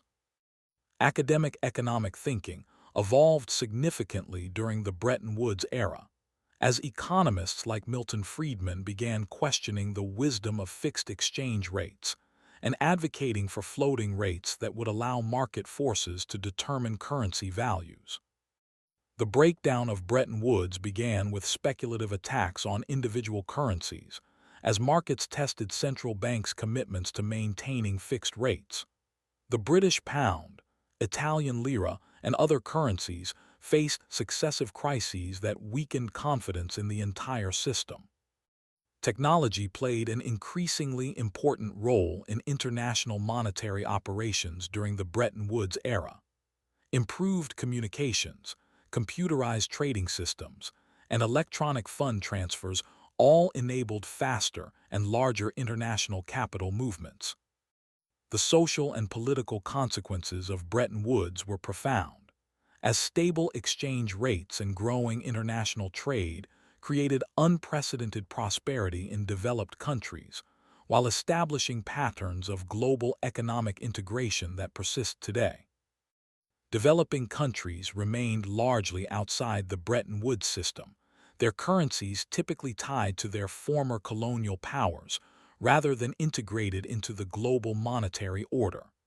This exclusion would have lasting consequences for global economic development. The end of Bretton Woods began on August 15, 1971, when President Nixon announced the suspension of dollar-gold convertibility. This Nixon shock marked the end of the last link between international money and precious metals, ushering in the modern era of fiat currencies. As the Bretton Woods era drew to a close, it had demonstrated both the possibilities and limitations of international monetary cooperation. The system's successes in promoting stability and growth were balanced by its ultimate inability to reconcile American domestic needs with international monetary responsibilities. In the quiet evening of the Bretton Woods era, as the system that had governed international monetary relations for a quarter century slowly unraveled, we can hear the distant sounds of currency traders testing exchange rate limits, central bankers struggling to maintain fixed rates, and economists debating the merits of the floating rate system that would soon replace the post-war order. On a quiet Sunday evening, August 15, 1971, President Richard Nixon appeared on television screens across America to announce a decision that would fundamentally alter the global monetary system. With a few carefully chosen words, he severed the last remaining link between money and gold, ending a relationship that had endured for centuries. The immediate trigger for Nixon's decision was France's threat to convert its dollar reserves into gold at the official rate of $35 per ounce.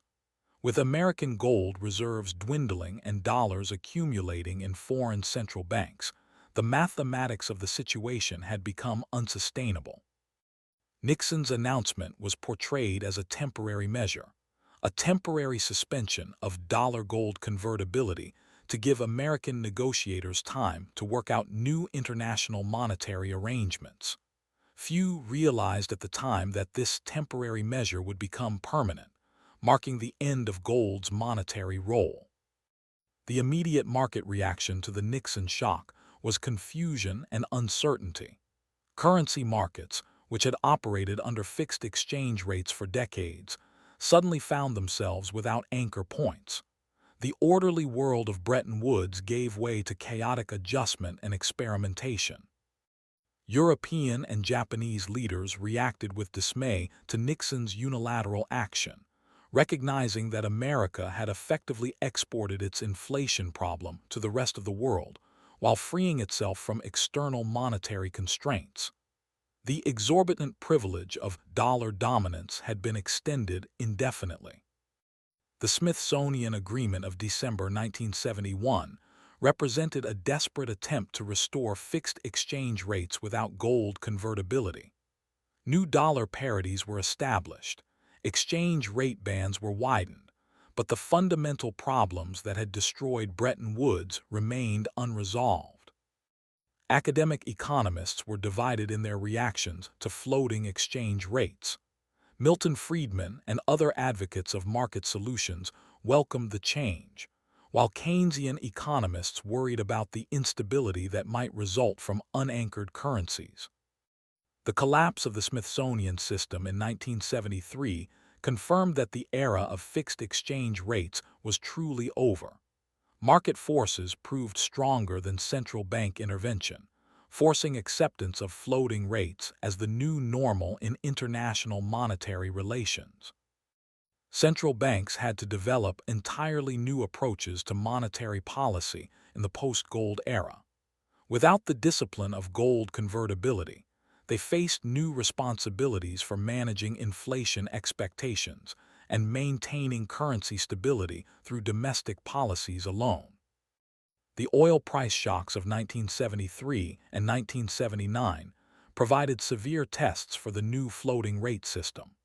The ability of currencies to adjust automatically to external shocks through exchange rate movements proved to be one of the new system's most valuable features. Inflation became a global phenomenon during the 1970s as central banks struggled to find new anchors for monetary policy. The absence of gold convertibility removed a crucial constraint on monetary expansion, leading to unprecedented peacetime inflation in developed countries. Financial markets adapted to floating exchange rates with remarkable speed, developing new instruments and techniques for managing currency risk. Forward contracts, currency options, and other derivative instruments emerged to help businesses cope with exchange rate volatility. The International Monetary Fund had to reinvent itself in the post-Bretton Woods era, shifting from guardian of fixed exchange rates to provider of balance of payments financing and economic advice to countries experiencing currency crises. Developing countries faced particular challenges in the new monetary environment. Without fixed parities to major currencies, they had to develop independent monetary policies while remaining vulnerable to capital flow reversals and currency attacks. The search for new monetary anchors led to experimentation with various intermediate targets. Some central banks targeted monetary aggregates, others focused on interest rates. Still others attempted to manage exchange rates within floating systems. Gold's role as a monetary metal was officially ended when the IMF amended its Articles of Agreement to eliminate gold from the international monetary system. However, central banks continued to hold gold reserves as a hedge against monetary uncertainty. The privatization of gold markets enabled price discovery through market mechanisms rather than official parities. Gold prices soared during periods of monetary uncertainty, demonstrating that markets still viewed the metal as a store of value despite its demonetization. European efforts to create regional monetary stability led to the European monetary system in 1979. An attempt to recreate fixed exchange rates on a regional level, while maintaining flexibility vis-à-vis the dollar and other major currencies. The intellectual framework for monetary policy underwent fundamental revision in the post-gold era. New theories of inflation expectations, credibility, and time consistency provided guidance for central banks operating without traditional anchors. Technology played an increasingly important role in the new monetary environment. Electronic trading systems, computerized risk management, and instant global communications all enabled the complex financial markets that made floating exchange rates workable. The political economy of monetary policy changed dramatically after the Nixon shock. Central banks gained operational independence, but faced new pressures to balance multiple objectives without the simplifying discipline of gold convertibility. International monetary cooperation evolved from the rigid structures of Bretton Woods to more flexible arrangements based on consultation, coordination, and crisis management. The G7 and other forums emerged to facilitate policy coordination without binding commitments. As the tumultuous decade of the 1970s drew to a close, the world had adapted to life without gold-backed money. The floating rate system, born from crisis and necessity, was beginning to demonstrate its resilience and flexibility in the face of external shocks. In the quiet aftermath of the Nixon shock, as the world adjusted to fiat currencies and floating exchange rates, we can hear the electronic hum of currency trading screens, the busy scratch of economists revising their theories, and the distant sound of gold settling into its new role as just another commodity in the post-monetary world. As the 1970s dawned with unprecedented monetary uncertainty, central banks around the world faced a challenge they had never encountered: how to maintain price stability without the anchor of gold convertibility. The great inflation that followed would test every assumption about monetary policy and economic management. The roots of 1970s inflation lay partly in the monetary expansion of the previous decade, as governments had financed Vietnam War spending and Great Society programs through deficit spending and monetary accommodation. The removal of gold convertibility simply removed the final constraint on this inflationary process.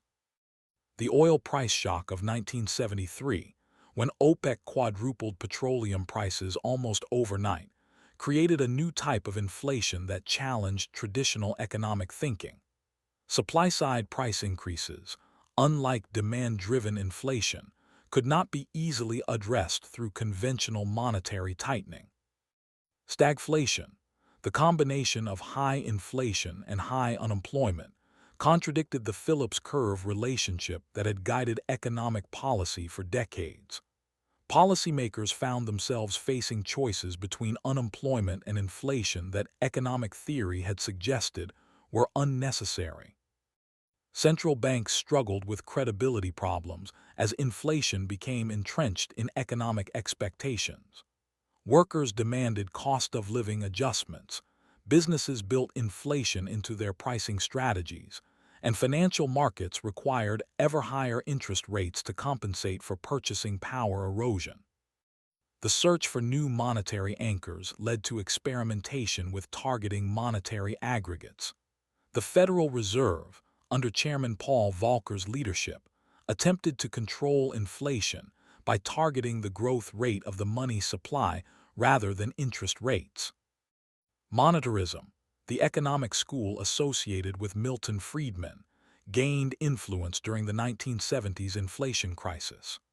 Monetarists argued that inflation was always and everywhere a monetary phenomenon and advocated steady, predictable growth in money supply to ensure price stability. International coordination of anti-inflation policies proved difficult as different countries faced different economic conditions and political constraints. Some countries prioritized employment over price stability, while others made inflation control their primary objective. The costs of high inflation became apparent as economies struggled with distorted price signals, reduced efficiency in capital allocation, and social tensions arising from the arbitrary redistribution of wealth that inflation caused. Fixed-income savers suffered while debtors benefited. Central bank independence emerged as a crucial factor in inflation control. Countries with independent central banks generally experienced lower inflation rates than those where monetary policy was subordinated to political objectives, leading to institutional reforms in many countries. The Volcker shock of 1979–1982, when the Federal Reserve raised interest rates to unprecedented levels to break inflationary expectations, demonstrated both the power and the costs of aggressive monetary tightening. The policy succeeded in conquering inflation, but triggered severe recession. International debt crises erupted during the early 1980s as developing countries, burdened with floating-rate dollar debt, found themselves unable to service their obligations when American interest rates soared. The global integration of financial markets transmitted monetary policy effects worldwide. The conquest of inflation required not just monetary tightening, but fundamental changes in economic institutions and expectations.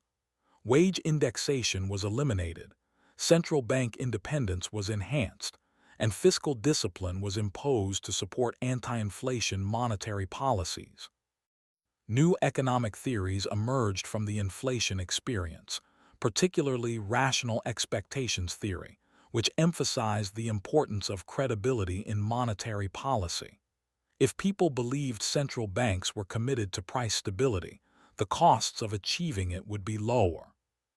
Financial innovation accelerated during the high inflation period as markets developed new instruments to cope with monetary uncertainty. Money market funds, floating rate notes, and inflation-index securities all emerged to help investors manage purchasing power risk. The measurement of inflation became increasingly sophisticated as economists recognized that different types of price increases had different causes and required different policy responses. Core inflation measures were developed to distinguish monetary from supply-side price pressures.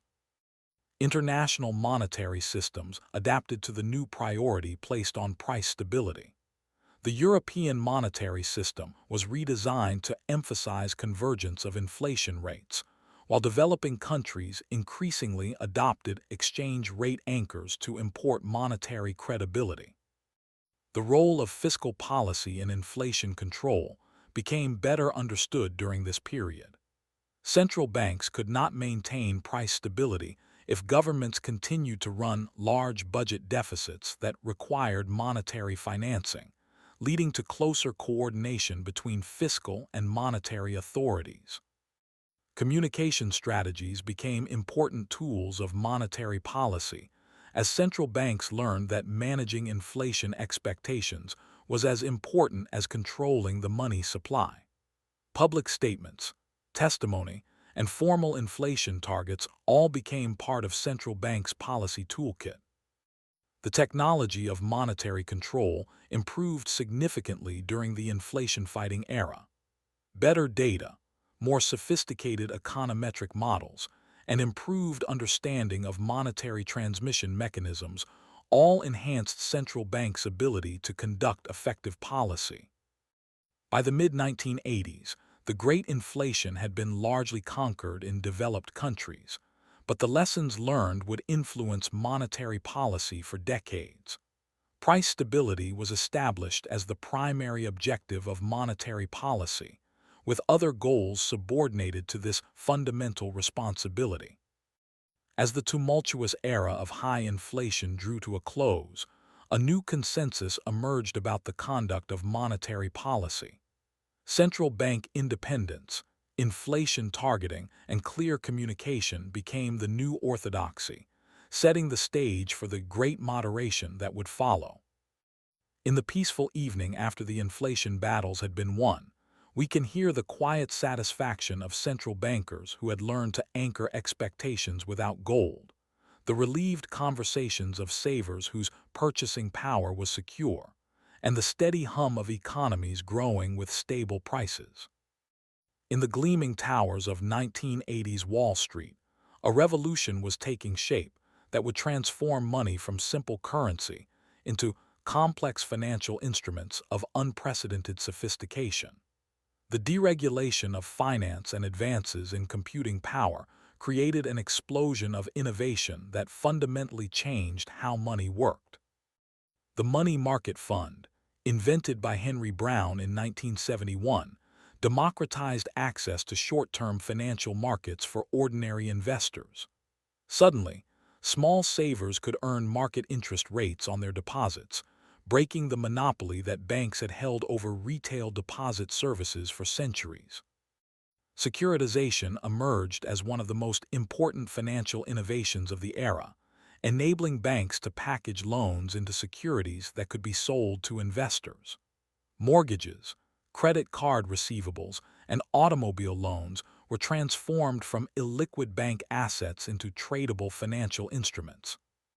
The development of derivatives markets provided unprecedented tools for managing financial risk. Interest rate swaps, currency forwards, and credit derivatives enabled businesses and financial institutions to separate and transfer specific types of risk with remarkable precision. Electronic trading systems revolutionized financial markets by enabling instantaneous execution of trades and price discovery across global markets. The trading floor, with its colorful chaos of shouting traders, began giving way to quiet electronic networks connecting buyers and sellers worldwide. Credit cards evolved from simple charge accounts into sophisticated financial instruments, offering revolving credit, reward programs, and global acceptance. The plastic revolution fundamentally changed how ordinary people accessed and used money in their daily lives. The emergence of junk bonds, pioneered by Michael Milken at Drexel Burnham Lambert, demonstrated that financial markets could efficiently price and trade even high-risk debt securities. This innovation provided new sources of capital for companies that had previously been shut out of bond markets. Automated teller machines transformed banking from a business hours, physical location service into a 24-hour, ubiquitous convenience.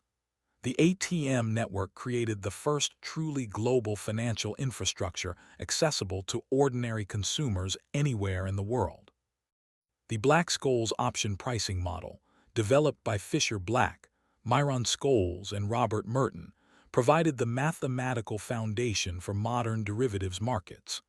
This breakthrough enabled precise pricing of complex financial instruments and launched the quantitative revolution in finance.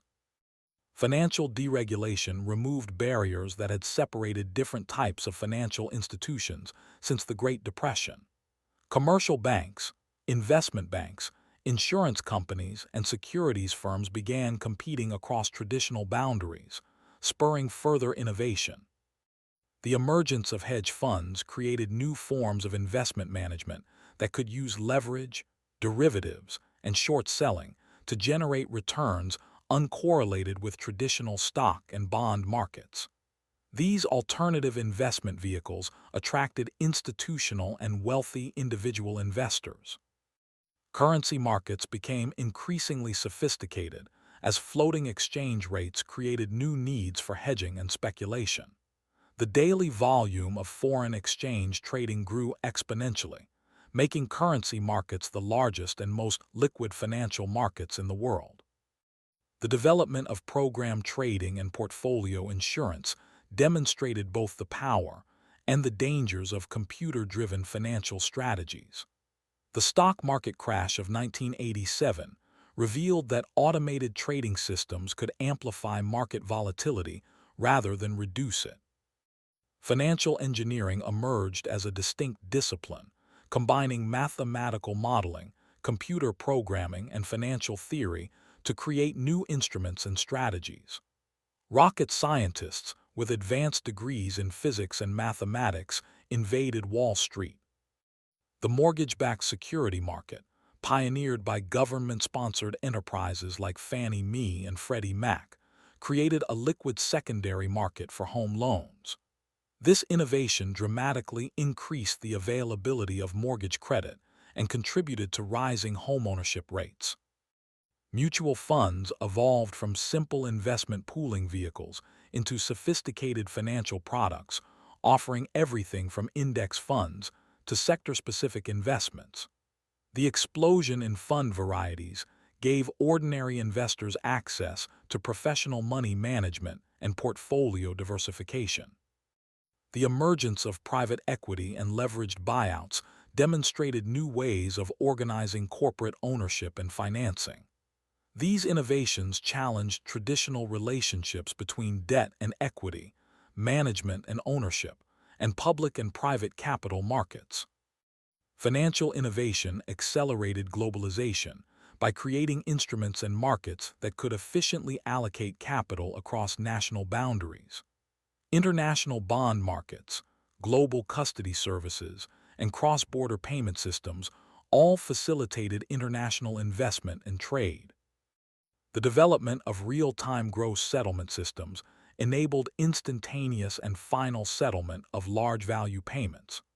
These systems reduced settlement risk and increased the efficiency of money and securities markets while enabling more sophisticated financial strategies.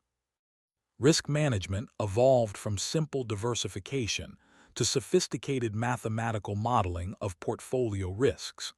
Value-at-risk models, stress testing, and scenario analysis became standard tools for measuring and managing financial exposures.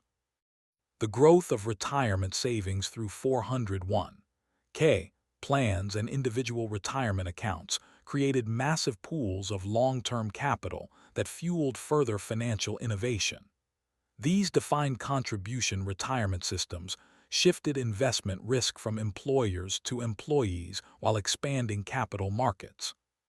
Financial innovation began to reach ordinary consumers through products like home equity loans, adjustable-rate mortgages, and cash management accounts. The distinction between wholesale and retail financial services became increasingly blurred. As the era of financial innovation matured, it had created a financial system of unprecedented complexity and efficiency. Money was no longer simply currency. It had become a vast array of instruments, markets, and institutions that could slice, dice, and recombine financial risks in almost infinite variety. In the bustling evening of this golden age of financial innovation, we can hear the electronic hum of trading systems processing millions of transactions, the quiet conversations of quantitative analysts developing new models, and the steady growth of financial markets that were transforming money into pure information. As personal computers appeared on office desks in the 1980s, few realized they were witnessing the birth of a transformation that would make money itself digital. The convergence of computing power, telecommunications, and financial innovation would create forms of money that existed only as electronic impulses in computer networks. The first electronic fund transfers emerged in the 1960s when banks began using computer networks to move money between accounts without physical checks or cash. The Federal Reserve's Fedwire system enabled banks to settle large transactions electronically, reducing the time for money transfer from days to minutes. The SWIFT network, established in 1973, created a global messaging system that enabled banks to communicate payment instructions securely across international boundaries. This innovation laid the foundation for modern international electronic payments and reduced the cost of cross-border money transfers. Credit card processing evolved from manual imprinting of card numbers to electronic authorization systems that could verify account balances and approve transactions in seconds. This transformation made possible the ubiquitous use of plastic money in retail transactions worldwide. The emergence of electronic banking services allowed customers to access their accounts, transfer money, and pay bills from their home computers. These early online banking systems, though primitive by today's standards, demonstrated that physical bank branches were no longer necessary for many banking services. Smart cards, embedding computer chips in plastic cards, created portable devices that could store value electronically and execute transactions without connection to central processing systems. These innovations pointed toward a future where money could exist entirely in electronic form. The development of electronic data interchange, EDI, enabled businesses to conduct financial transactions through computer networks, eliminating paper documents and reducing processing costs. EDI demonstrated that commercial relationships could be conducted entirely through electronic means. Personal computers enabled ordinary individuals to manage their finances, electronically through software like Quicken and Microsoft Money. These programs transformed personal financial management from manual record-keeping to automated analysis and planning. The Internet's emergence in the 1990s created unprecedented opportunities for electronic commerce and digital payments. Early online merchants had to develop new systems for accepting payments in environments where traditional card-present verification was impossible. Digital cash experiments, including DigiCash developed by cryptographer David Chaum, attempted to create anonymous electronic payments that would replicate the privacy properties of physical cash. These early efforts faced regulatory and adoption challenges, but established important technical foundations.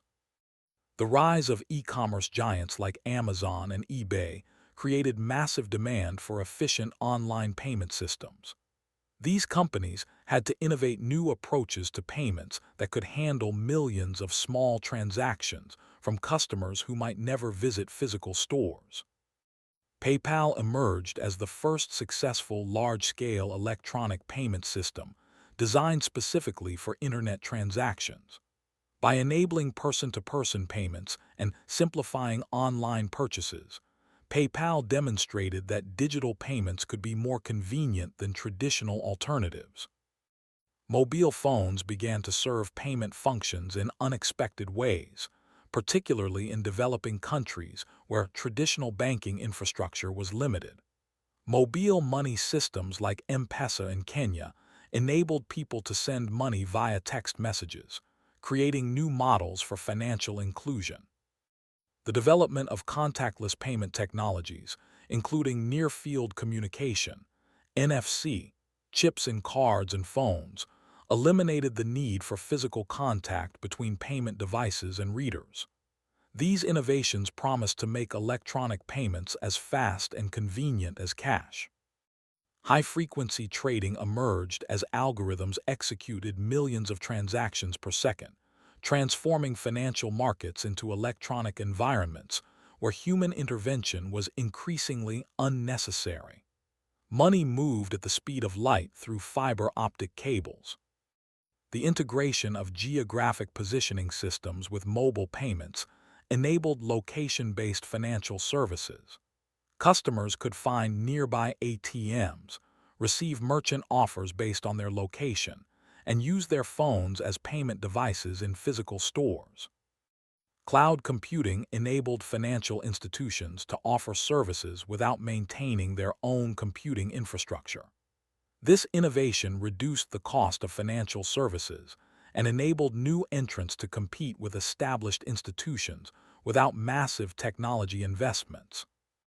The emergence of application programming interfaces, APIs, enabled different financial systems to communicate with each other seamlessly.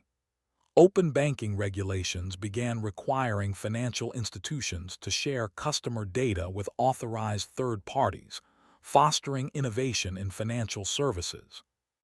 Artificial intelligence and machine learning algorithms began making credit decisions, detecting fraud, and managing investment portfolios automatically. These technologies promise to make financial services more efficient while reducing human bias in financial decision-making. Biometric authentication technologies enabled payments to be authorized by fingerprints, facial recognition, or voice patterns rather than passwords or PINs. These innovations promise to make electronic payments both more secure and more convenient than traditional methods. The Internet of Things began enabling everyday objects to make payments autonomously. Cars could pay for parking automatically, washing machines could order their own detergent, and smart meters could settle utility bills without human intervention. Quantum computing research promised to revolutionize both the security and the processing power available for electronic financial systems.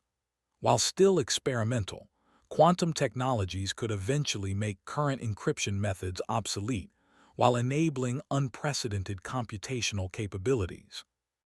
As the digital revolution transformed money into information, the boundaries between financial services and technology companies began to blur. Traditional banks found themselves competing with technology giants who could offer financial services as software rather than requiring physical infrastructure. In the glowing screens of our digital age, we can hear the silent movement of trillions of dollars through electronic networks, the quiet hum of servers processing millions of transactions, and the gentle ping of notifications that money has moved from one digital wallet to another. In the shadows of the 2008 financial crisis, as trust in traditional banking systems reached new lows, an anonymous figure known only as Satoshi Nakamoto published a paper that would spark humanity's boldest monetary experiment, a form of money that required no banks, no governments, and no central authorities, only mathematics and cryptography. Bitcoin emerged on January 3, 2009, with its first block containing a message that captured the zeitgeist. The Times 03/Jan/2009, Chancellor on brink of second bailout for banks. This Genesis block marked the birth of the first successful cryptocurrency, a digital money that existed only in computer networks. The blockchain technology underlying Bitcoin represented a breakthrough in computer science, a distributed ledger that could maintain consensus among thousands of anonymous participants without central authority. This innovation promised to eliminate the need for trusted intermediaries in financial transactions. Bitcoin's elegant solution to the double spending problem used cryptographic proof rather than trust to prevent digital money from being spent twice. Through a process called mining, network participants competed to validate transactions and were rewarded with newly created bitcoins. The early Bitcoin community consisted of cryptographers, libertarians, and computer programmers who were drawn to the currency's promise of financial sovereignty. These digital pioneers conducted the first Bitcoin transactions, including the famous purchase of 2 pizzas for 10,000 Bitcoins in 2010. As Bitcoin's price began to fluctuate wildly, it attracted speculators and investors who saw it as a new asset class rather than a currency. The tension between Bitcoin's intended use as money and its actual use as an investment vehicle would persist throughout its development. The emergence of cryptocurrency exchanges enabled people to trade Bitcoins for traditional currencies, creating markets where the value of digital money could be discovered through supply and demand. These exchanges became crucial infrastructure for the growing cryptocurrency ecosystem. Alternative cryptocurrencies, known as altcoins, began appearing as programmers experimented with different approaches to digital money. Litecoin offered faster transactions, Ethereum enabled programmable money through smart contracts, and hundreds of other variants explored different technological approaches. The concept of smart contracts, popularized by Ethereum, extended blockchain technology beyond simple payments to programmable agreements that could execute automatically when predetermined conditions were met. This innovation promised to automate many types of financial and legal relationships. Initial coin offerings, ICOs, created a new method for funding startup companies by selling tokens that might eventually have utility in the company's planned platforms. This innovation enabled global crowdfunding, but also attracted regulatory attention due to fraudulent schemes.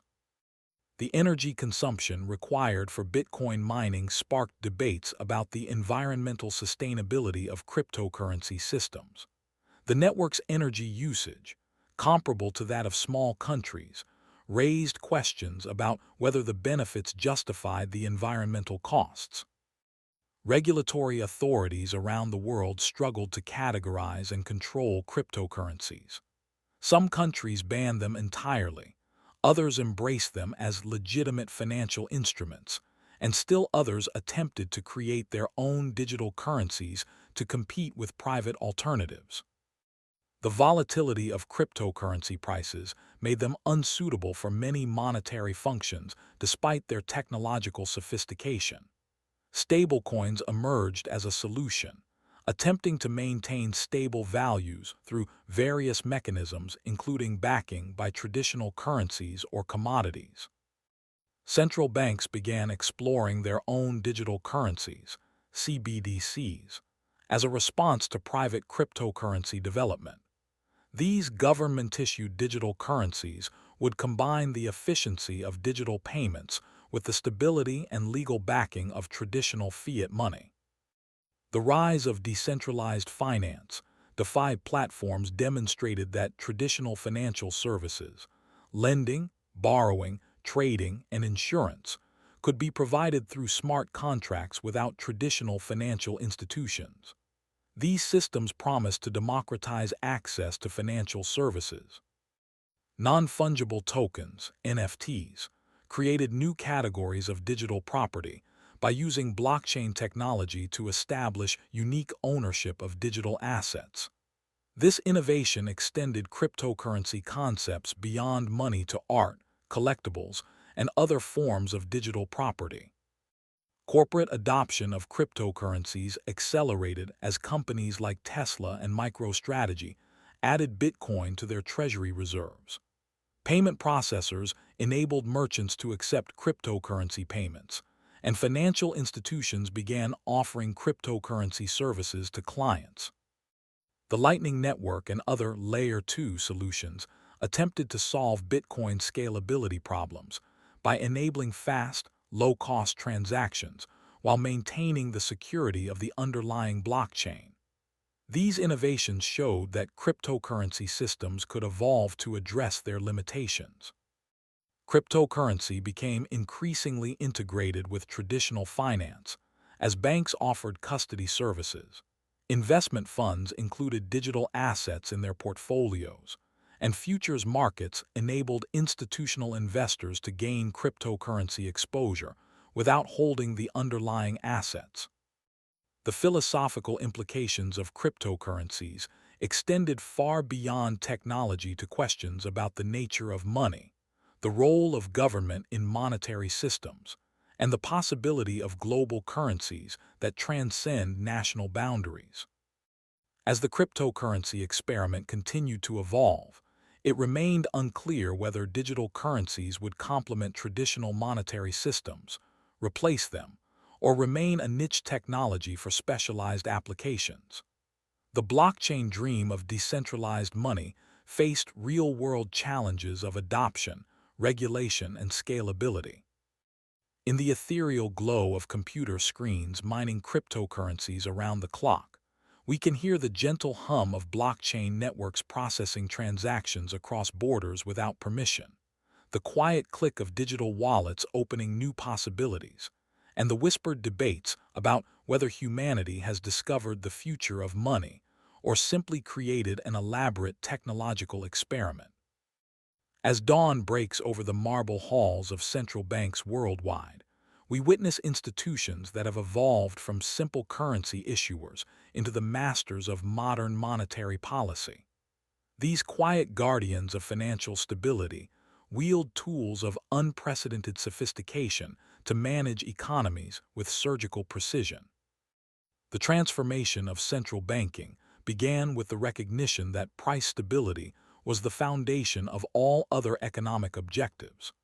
Central banks learned that by anchoring inflation expectations, they could create the stable monetary environment necessary for sustainable economic growth and full employment. Inflation targeting emerged as the dominant framework for monetary policy in the 1990s, with central banks publicly committing to specific numerical inflation targets. This transparency in objectives and methods enhanced central bank credibility and improved the effectiveness of monetary policy. The Federal Reserve, European Central Bank, Bank of Japan, and other major central banks developed increasingly sophisticated communication strategies, recognizing that managing expectations was often more important than adjusting interest rates.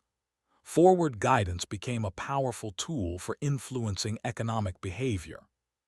The science of monetary policy became increasingly data-driven as central banks invested in advanced economic modeling and real-time data collection. Sophisticated econometric models enabled central bankers to simulate the effects of policy changes before implementing them. Central bank independence became recognized as crucial for effective monetary policy. Politicians' natural tendency to favor short-term growth over long-term stability made it essential to insulate monetary policy from electoral pressures and political interference. The art of central banking evolved to balance multiple objectives simultaneously. While price stability remained paramount, central banks also considered employment, financial stability, and exchange rate effects when setting policy, requiring sophisticated judgment about policy trade-offs. International coordination among central banks became increasingly important as globalization made national economies more interconnected. Currency swap agreements, coordinated interest rate policies, and shared crisis management protocols enabled central banks to address challenges that transcended national boundaries. The 2008 financial crisis forced central banks to expand their toolkit beyond traditional interest rate policy. Quantitative easing, forward guidance, and direct market interventions became standard tools as central banks learned to function in environments where conventional policy had reached its limits. Quantitative easing represented a radical departure from traditional monetary policy, with central banks purchasing government bonds and other securities to inject money directly into financial systems. These policies demonstrated that central banks could create money electronically in unlimited quantities when necessary. Financial stability became an explicit central bank responsibility following the 2008 crisis. Central banks developed macroprudential tools to monitor and address systemic risks, recognizing that price stability alone was insufficient to prevent financial crises.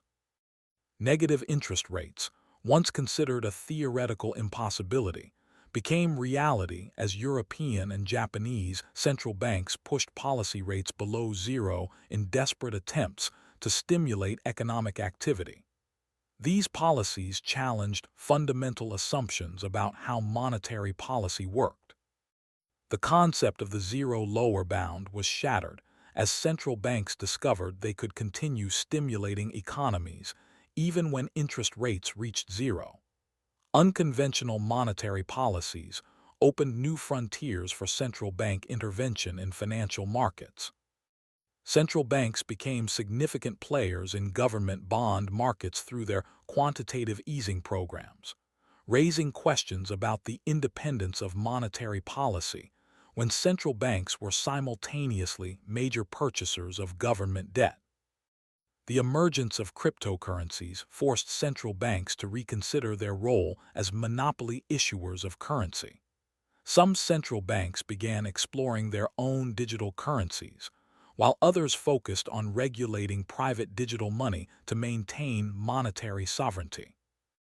Climate change emerged as a new concern for central banks, as they recognized that environmental risks could threaten financial stability. Some central banks began incorporating climate considerations into their monetary policy frameworks and regulatory oversight. The COVID-19 pandemic required unprecedented monetary policy responses as central banks coordinated with governments to provide massive economic support. These emergency measures demonstrated both the power and the limitations of modern monetary policy. Central bank digital currencies, CBDCs, became a major focus of research and development as monetary authorities explored whether they should issue their own digital money. These projects promised to combine the efficiency of digital payments with the stability of government-backed currency. The return of inflation after decades of low and stable prices tested central banks' commitment to their price stability mandates. Rising inflation in the 2020s forced central banks to raise interest rates aggressively, demonstrating that fighting inflation remained their primary responsibility.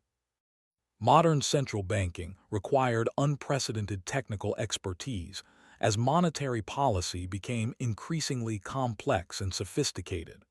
Central banks recruited economists, mathematicians, and computer scientists to manage monetary systems of extraordinary complexity. The measurement and communication of economic uncertainty became crucial aspects of modern central banking. Central banks learned to express their confidence levels in economic forecasts and to communicate the risks surrounding their policy decisions. Financial technology innovations forced central banks to adapt their oversight and operational procedures to keep pace with rapid changes in payment systems, digital currencies, and financial market structures. Traditional regulatory approaches had to evolve to address new technologies. The integration of behavioral economics into central bank analysis provided new insights into how monetary policy affected real economic behavior. Understanding psychological factors in economic decision-making became important for effective policy design. Central banks developed increasingly sophisticated stress testing procedures to evaluate the resilience of financial systems under adverse scenarios. These exercises enabled more proactive management of systemic risks and better preparation for potential crises. The role of central banks in promoting financial inclusion became more prominent as policymakers recognized that monetary policy effectiveness depended on broad access to financial services. Central banks began addressing barriers that prevented full economic participation. As central banking evolved into the 21st century, these institutions faced unprecedented challenges requiring them to balance traditional monetary responsibilities with new mandates for financial stability, technological innovation, and economic resilience. In the quiet evening of modern central banking, we can hear the gentle hum of sophisticated computer models processing vast amounts of economic data, the thoughtful discussions of policy, committees weighing complex trade-offs, and the steady confidence of institutions that have learned to guide economies through the most turbulent waters with ever greater skill and wisdom. In the pre-dawn darkness of September 15, 2008, as Lehman Brothers filed for bankruptcy, the world witnessed the beginning of the most severe financial crisis since the Great Depression. The collapse of this venerable investment bank sent shockwaves through global financial markets and exposed the fragility of the interconnected monetary system. The roots of the crisis lay in the housing bubble of the early 2000s, when easy monetary policy and financial innovation had combined to create unsustainable lending practices.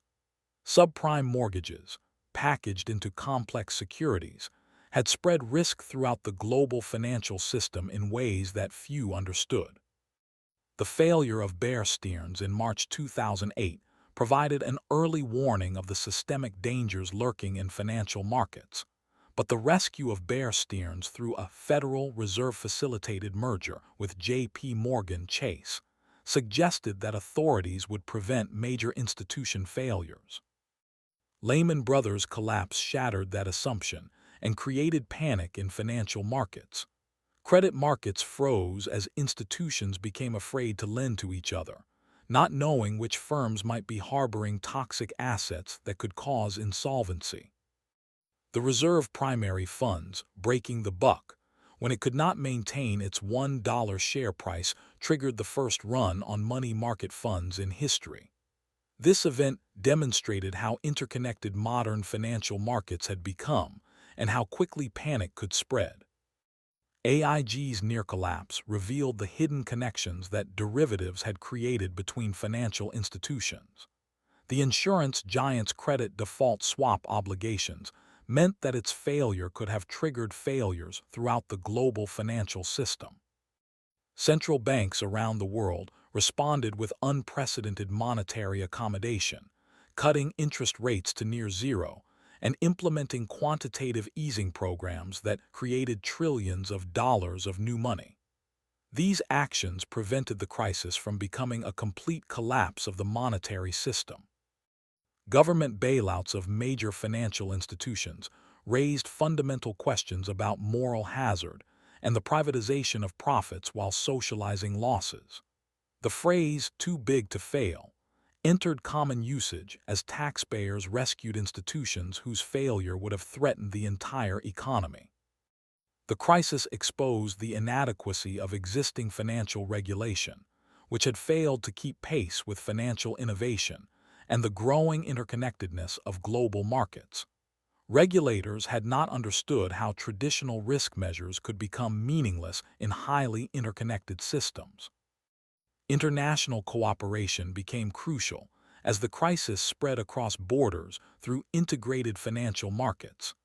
Central bank swap lines enabled foreign central banks to provide dollar liquidity to their domestic institutions, preventing a global dollar shortage. The recession that followed the financial crisis was the deepest and longest since the Great Depression, demonstrating the real economic costs when financial systems fail.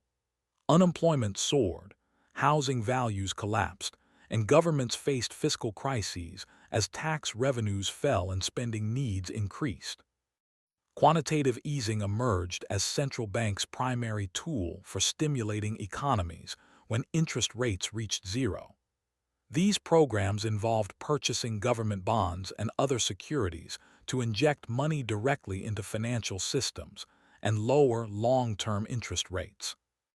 The European sovereign debt crisis that began in 2010 showed that the financial crisis had lasting effects on government finances. Countries like Greece, Ireland, and Portugal required international bailouts as investors lost confidence in their ability to service their debts. New regulatory frameworks emerged from the crisis, including the Dodd-Frank Act in the United States and Basel III international banking standards. These reforms aim to make financial institutions more resilient and reduce the probability of future systemic crises. The concept of macroprudential regulation gained prominence as policymakers recognized that focusing on individual institution safety was insufficient. Systemic risks required system-wide approaches that considered interconnections and feedback effects between institutions. Stress testing became a standard supervisory tool as regulators learned to evaluate bank resilience under adverse scenarios. These exercises aimed to ensure that financial institutions could survive severe economic downturns without requiring government support. The crisis accelerated financial technology innovation as consumers and businesses sought alternatives to traditional banking services. Mobile payments, peer-to-peer lending, and other fintech solutions gained popularity during and after the crisis. Ultra-low interest rates persisted for years after the crisis as central banks struggled to stimulate economic growth.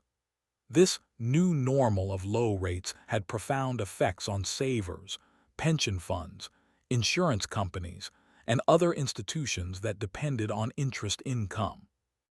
The political consequences of the crisis included increased skepticism about financial institutions and globalization, contributing to populist political movements that questioned the legitimacy of existing economic arrangements. Asset bubbles emerged in various markets as ultra-low interest rates and quantitative easing pushed investors to seek higher returns in increasingly risky assets. Stock markets, real estate, and other assets reached valuations that raised concerns about new bubbles forming. The search for yield in a low-interest environment led to increased risk-taking and the emergence of new forms of financial instability. Corporate debt levels soared, and investors accepted lower credit standards in their pursuit of returns. Central bank independence faced new challenges as monetary policy became increasingly politicized, and central banks' balance sheets expanded dramatically. The boundary between monetary and fiscal policy became blurred as central banks purchased government debt on massive scales.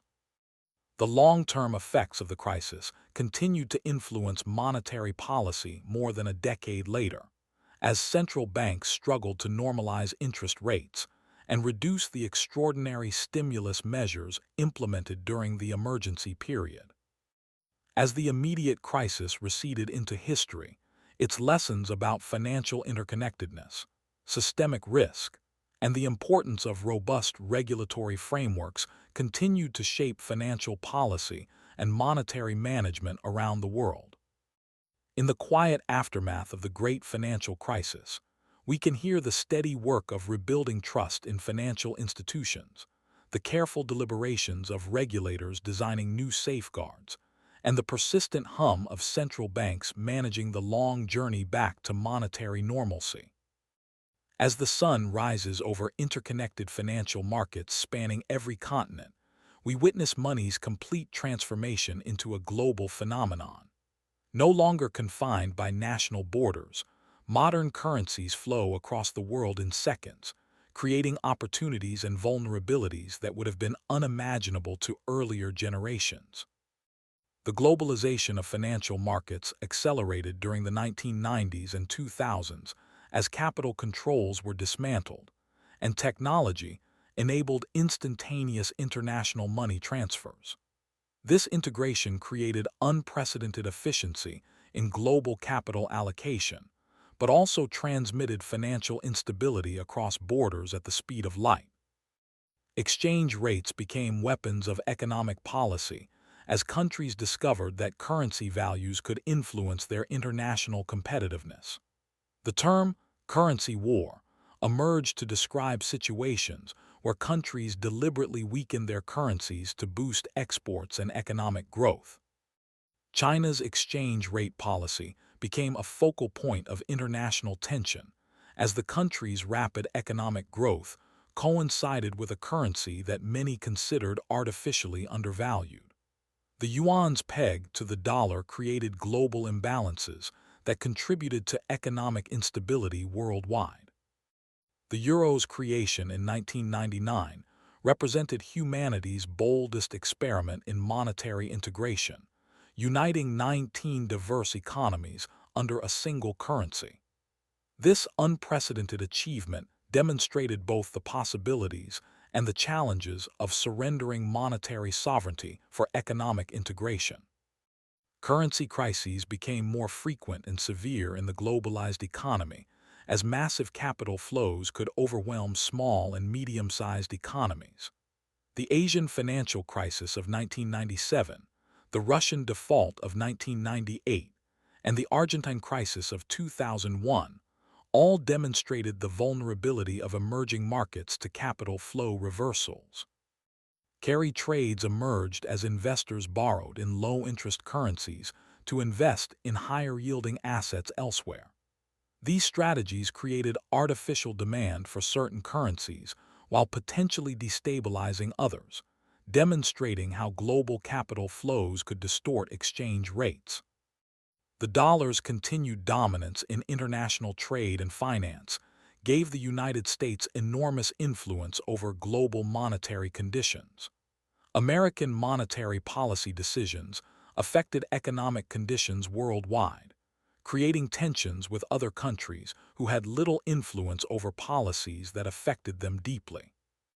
Reserve accumulation became a defensive strategy for emerging market countries seeking to protect themselves from currency crises. Massive foreign exchange reserves provided insurance against speculative attacks, but also created global economic imbalances. Sovereign wealth funds emerged as new players in global financial markets, as oil-rich and export-oriented countries invested their surplus foreign currency reserves.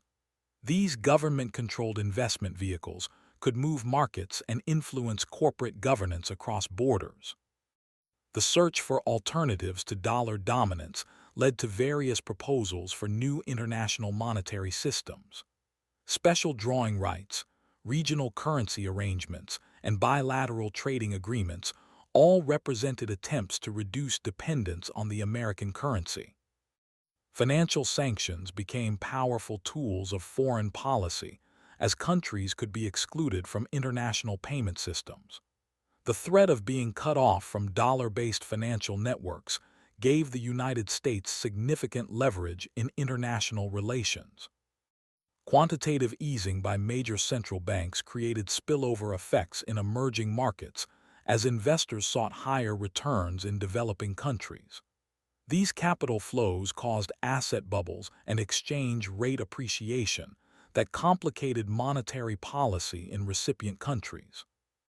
The emergence of regional financial arrangements, such as the Chiang Mai Initiative in Asia and various African monetary unions, represented attempts to create alternatives to global financial institutions and reduce dependence on major reserve currencies. High-frequency trading and algorithmic strategies increasingly dominated foreign exchange markets, creating new forms of market behavior that could amplify volatility and transmit shocks across currencies with unprecedented speed. Central bank cooperation became increasingly important as domestic monetary policies had international spillover effects. Currency swap agreements, coordinated interventions, and shared supervisory frameworks all emerged to manage the challenges of financial globalization. The rise of fintech and digital payment systems began to challenge traditional correspondent banking relationships that had facilitated international money transfers. New technologies promised to reduce the cost and increase the speed of cross-border payments. Trade wars and geopolitical tensions affected currency markets as investors sought safe havens during periods of uncertainty. The traditional role of the dollar and other major currencies as stores of value during crises was tested by new forms of international conflict. The COVID-19 pandemic demonstrated both the resilience and the vulnerability of global financial systems. While electronic payment systems enabled commerce to continue during lockdowns, the crisis also exposed the fragility of global supply chains and international trade relationships. Central bank digital currencies began to be seen as potential tools for reducing dependence on the dollar-dominated international payment system. Several countries explored digital versions of their currencies as ways to facilitate international trade without using existing correspondent banking networks. The increasing importance of environmental, social, and governance (ESG) factors in investment decisions began to influence currency markets as investors considered sustainability factors when making international investment decisions. As globalization entered a new phase characterized by great power competition and technological fragmentation, the international monetary system faced pressures to adapt to a world where economic integration might not continue to deepen indefinitely. In the interconnected evening of our globalized world, we can hear the continuous hum of electronic trading systems moving trillions of dollars across borders, the quiet negotiations of central bankers managing international spillovers, and the gentle tension of an international monetary system adapting to a more complex and potentially fragmented world. As dawn breaks over a world where money exists increasingly as digital information rather than physical objects, we stand at the threshold of transformations that may be as profound as the original invention of currency itself. The future of money is being written in computer code, artificial intelligence algorithms, and the distributed networks of a connected world. Central bank digital currencies represent perhaps the most significant monetary innovation since the abandonment of the gold standard. These government-issued digital monies promise to combine the stability of traditional fiat currency with the efficiency and programmability of digital systems. The programmable nature of digital money could enable automatic execution of complex financial arrangements. Smart contracts built into digital currencies could facilitate automatic tax collection, conditional payments that execute when predetermined criteria are met, and microtransactions that would be impossible with traditional payment systems. Artificial intelligence is beginning to play larger roles in monetary policy as central banks use machine learning algorithms to analyze vast amounts of economic data and predict the effects of policy changes with greater accuracy than traditional econometric models. Quantum computing, while still in its experimental stages, promises to revolutionize both the security and the computational capacity of monetary systems. Quantum encryption could make financial transactions virtually unhackable, while quantum processing could enable real-time optimization of global financial flows. The Internet of Things is creating scenarios where everyday objects could make payments autonomously. Your car might pay for parking automatically. Your refrigerator could order groceries when supplies run low, and smart city infrastructure could collect usage fees without human intervention. Biometric authentication is making possible payment systems that use fingerprints, facial recognition, voice patterns, or even DNA to authorize transactions. These systems could eliminate the need for cards, passwords, or other external authentication devices. Global stablecoins backed by baskets of national currencies or other assets could emerge as serious competitors to traditional international reserve currencies. These private monies might offer greater stability and efficiency than existing international monetary arrangements. Climate considerations are beginning to influence monetary policy as central banks recognize that environmental risks threaten financial stability. Green bonds, carbon pricing mechanisms, and environmental stress testing are all becoming standard tools of monetary management. Space commerce may eventually require new forms of money designed to function across planetary distances, where communication delays make traditional real-time transaction processing impossible.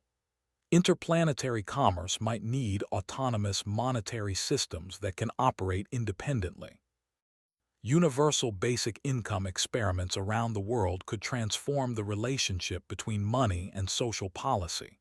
If governments provide guaranteed income to all citizens, the nature of work, saving, and spending could change in fundamental ways. Behavioral economics insights are being incorporated into the design of digital payment systems to nudge users toward better financial decisions. Apps that encourage saving, facilitate charitable giving, or help manage spending could reshape how people interact with money. Cross-border payment systems are being revolutionized by new technologies that promise to make international money transfers as fast and inexpensive as domestic payments. These innovations could reduce the costs of migration and international commerce significantly. Decentralized autonomous organizations, DAOs, governed by smart contracts could create new forms of economic organization that operate without traditional corporate structures. These organizations could issue their own currencies, make collective decisions through token voting, and operate entirely through blockchain protocols. The convergence of gaming and finance through plate-worn models and virtual economies is creating new forms of value creation and exchange. Virtual currencies earned in games are beginning to have real-world value, blurring the lines between entertainment and economics. Personalized monetary policies could become possible through AI systems that tailor financial services to individual needs and circumstances. Rather than one-size-fits-all interest rates, future monetary systems might offer customized financial products based on personal financial data and life circumstances. The integration of renewable energy systems with monetary infrastructure could enable energy-backed currencies where the value of money is tied to the production and consumption of clean energy. These systems could provide incentives for sustainable behavior while serving monetary functions. Advanced encryption technologies, including zero-knowledge proofs and homomorphic encryption, could enable financial transactions that preserve privacy while still enabling appropriate oversight and regulation. Future money could be both transparent and private simultaneously. Distributed governance systems could enable global collaboration on monetary policy without traditional international institutions. Blockchain-based voting systems could allow stakeholders worldwide to participate in decisions about global monetary standards and policies. The possibility of artificial general intelligence raises profound questions about the future of economic systems. If machines become capable of general intelligence, they might develop their own economic relationships and monetary systems that operate alongside or in competition with human economies. Brain-computer interfaces could eventually enable thought-based payments, where financial transactions are authorized and executed through direct mental commands. Such systems would make payments truly frictionless, while raising new questions about privacy and security. As we stand at the threshold of these transformative possibilities, the future of money remains unwritten. Shaped by technological capabilities we are only beginning to understand and social choices we have yet to make. The ancient dream of perfect money, stable, efficient, fair, and universally accessible, may finally be within humanity's reach. In the quiet contemplation of money's future, we can hear the gentle hum of quantum computers processing infinite possibilities, the whispered conversations of AI systems optimizing financial flows, and the peaceful confidence that humanity continues its eternal quest to make money serve human flourishing more perfectly than ever before.